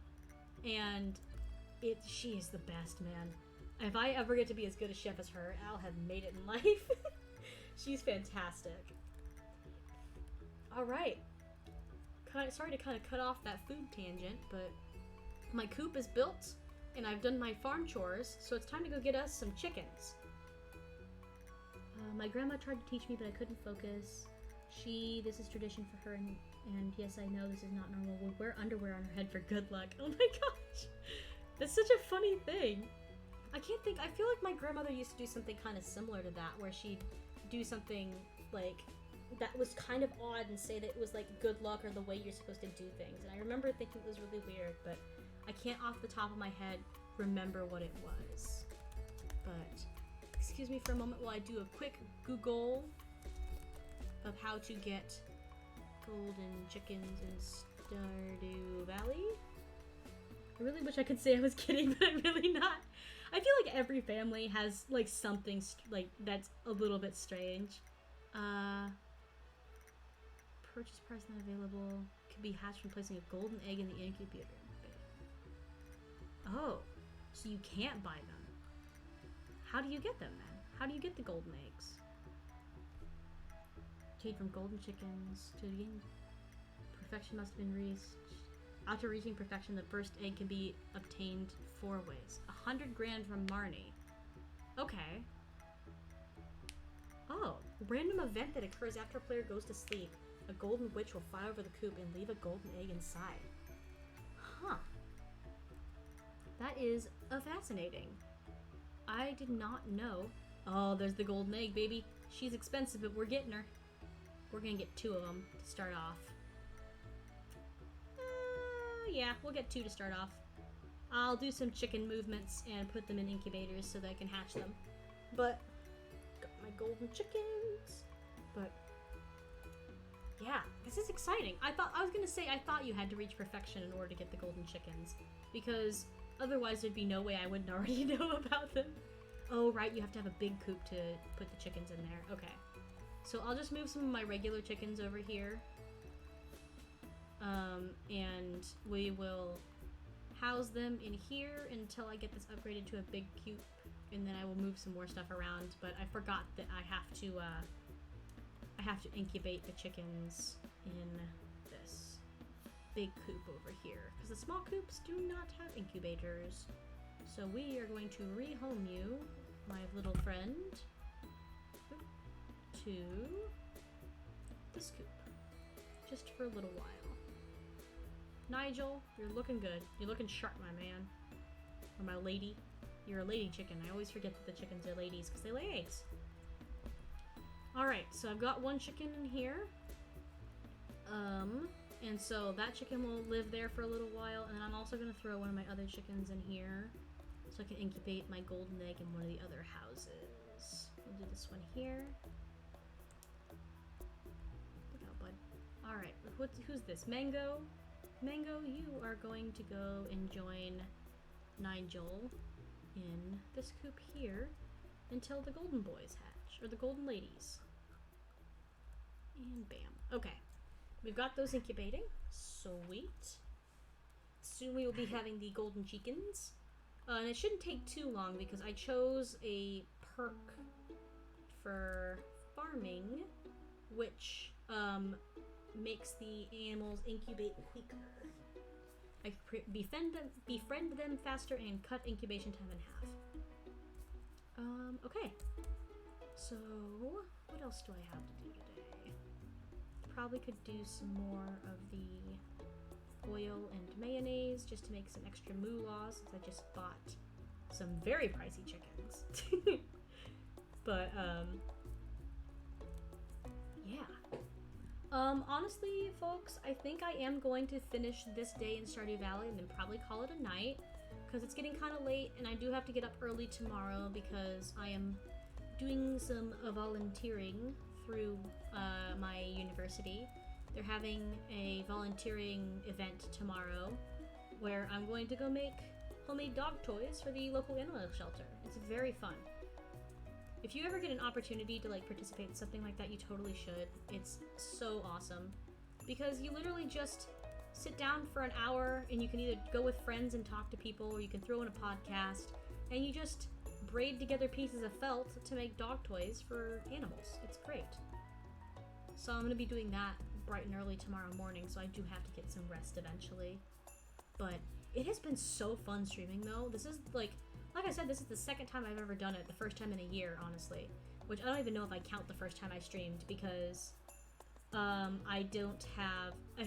the first time I streamed, I didn't have any like visuals other than just the gameplay. I didn't have a model at the time, because I didn't know how to... That was kind of before VTubers were in my range of areas like that I was familiar with online. And so I wasn't very... I didn't know that models were a thing you could do. I always kind of assumed that with streaming you either had to be faceless or you had to be somebody who had a webcam, which is not something that will probably ever happen for me. No offense to you folks, but online there are some very creepy people. So I have a tendency not to post pictures of myself because I like to keep my personal online accounts separate from my public figure online accounts, like my art account or streaming. So I'm not going to probably ever be somebody who streams with a webcam, but it is very fun to have my little model set up like this. In the future, it might be kind of fun to try and modify my little character a little bit, because right now I've just got a very generic VTuber set up through a very, very simple application where you just have to throw in some still images. It's basically like, it's essentially like making a very simple animation. You do a frame for, you do 2 frames for talking, and you do 2 frames for idle. And you basically, my talking frames, one of them is the normal talking frame, the other one is the talking frame with the eyes shut for a blink, and it's the same thing with the idle. It's the normal idle and then idle with a blink. And then the application automatically loops through that for you in order to make the model seem more naturally. Like, behave. It just seems to make the model behave more naturally. But it also allows you to do other fun stuff, like, let's see here. I have to switch out of my gameplay in order to see what I'm looking like. Right now, I'm angry. I'm very angry right now. And then I get to be scared and have my little model shake. And then I go back to happy, and then I can be sad. You can basically just do a bunch of different options through the modeling software I'm using, and it's very fun and very, very easy to put together. But I would say that as far as VTubers go, this is definitely one of the more simplified versions you can have. In the future, it might be kind of fun to try doing something a little bit more complex. I'm probably not going to be somebody who ever 3D models. So I probably will never have like a 3D VTuber character, just because I don't know how to 3D model, and those MFs are expensive because they have to be professionally rigged. So I probably will never be a full VTuber. But PNGs are very fun for the time being. Because I don't really plan to make a whole lot of money off of streaming. I mostly am just doing it because it's a fun way to pass the time in the evenings if I don't have anything else to do. If schoolwork is running dry because some of my assignments got canceled this week, so I suddenly found myself having nothing to do this evening. Friends already had plans. Like, Rhett was streaming, some of the other dudes were doing other things. One of my other friends was having her D&D session tonight, and so she couldn't join me to hang out. And so, finding myself with free time, this has definitely been a fun way to pass it, because it kind of sucks to just sit in your house and do nothing by yourself. So this has been very, very entertaining. And playing Stardew is something I probably would have done anyway. So, why not do it with people and get to interact? Especially, this has been super fun, especially because I'm so glad I posted on Instagram, because like I said, I have some familiar faces in chat. Like Brett, you and I have been friends for a long time, so it's super cool to have you be in the chat to talk to. And then Horace came and joined, and that's a familiar face from the Custodians channel, which is awesome. I didn't plug it in the Discord because I wasn't sure if that would be cool with Rhett, especially since he's streaming tonight. But maybe in the future, if I get a chance to stream that doesn't overlap with what the other guys are doing, I might be able to start plugging this in the Discord more often to get some other Custodians folks, because you guys are a really fun crowd, and I would love to hang with you guys more. But yeah. That's day 11, folks. We made us some moolah, quite a decent, substantial amount, actually. We paid for one of those chicken eggs, at least. But I think that is where I'm going to call this stream a night, honestly. It's been a great time, but I need to get some rest. And yeah.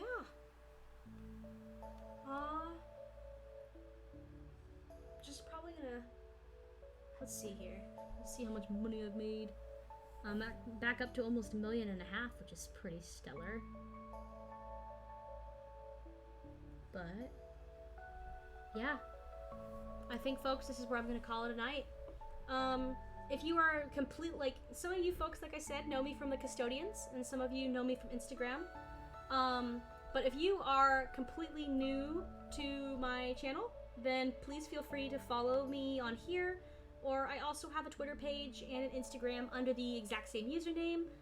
Those are places I mostly just post. I mostly just post my art there, or on Twitter I'll occasionally post just like some funny things I think of. And you can also follow me on TikTok if you want. I just don't post very much there anymore. But thank you guys all so much for coming along, and I hope you have a fantastic rest of your evening. Now let's see if I know how to turn stream off. Alright, good night, folks. Thanks again for stopping in.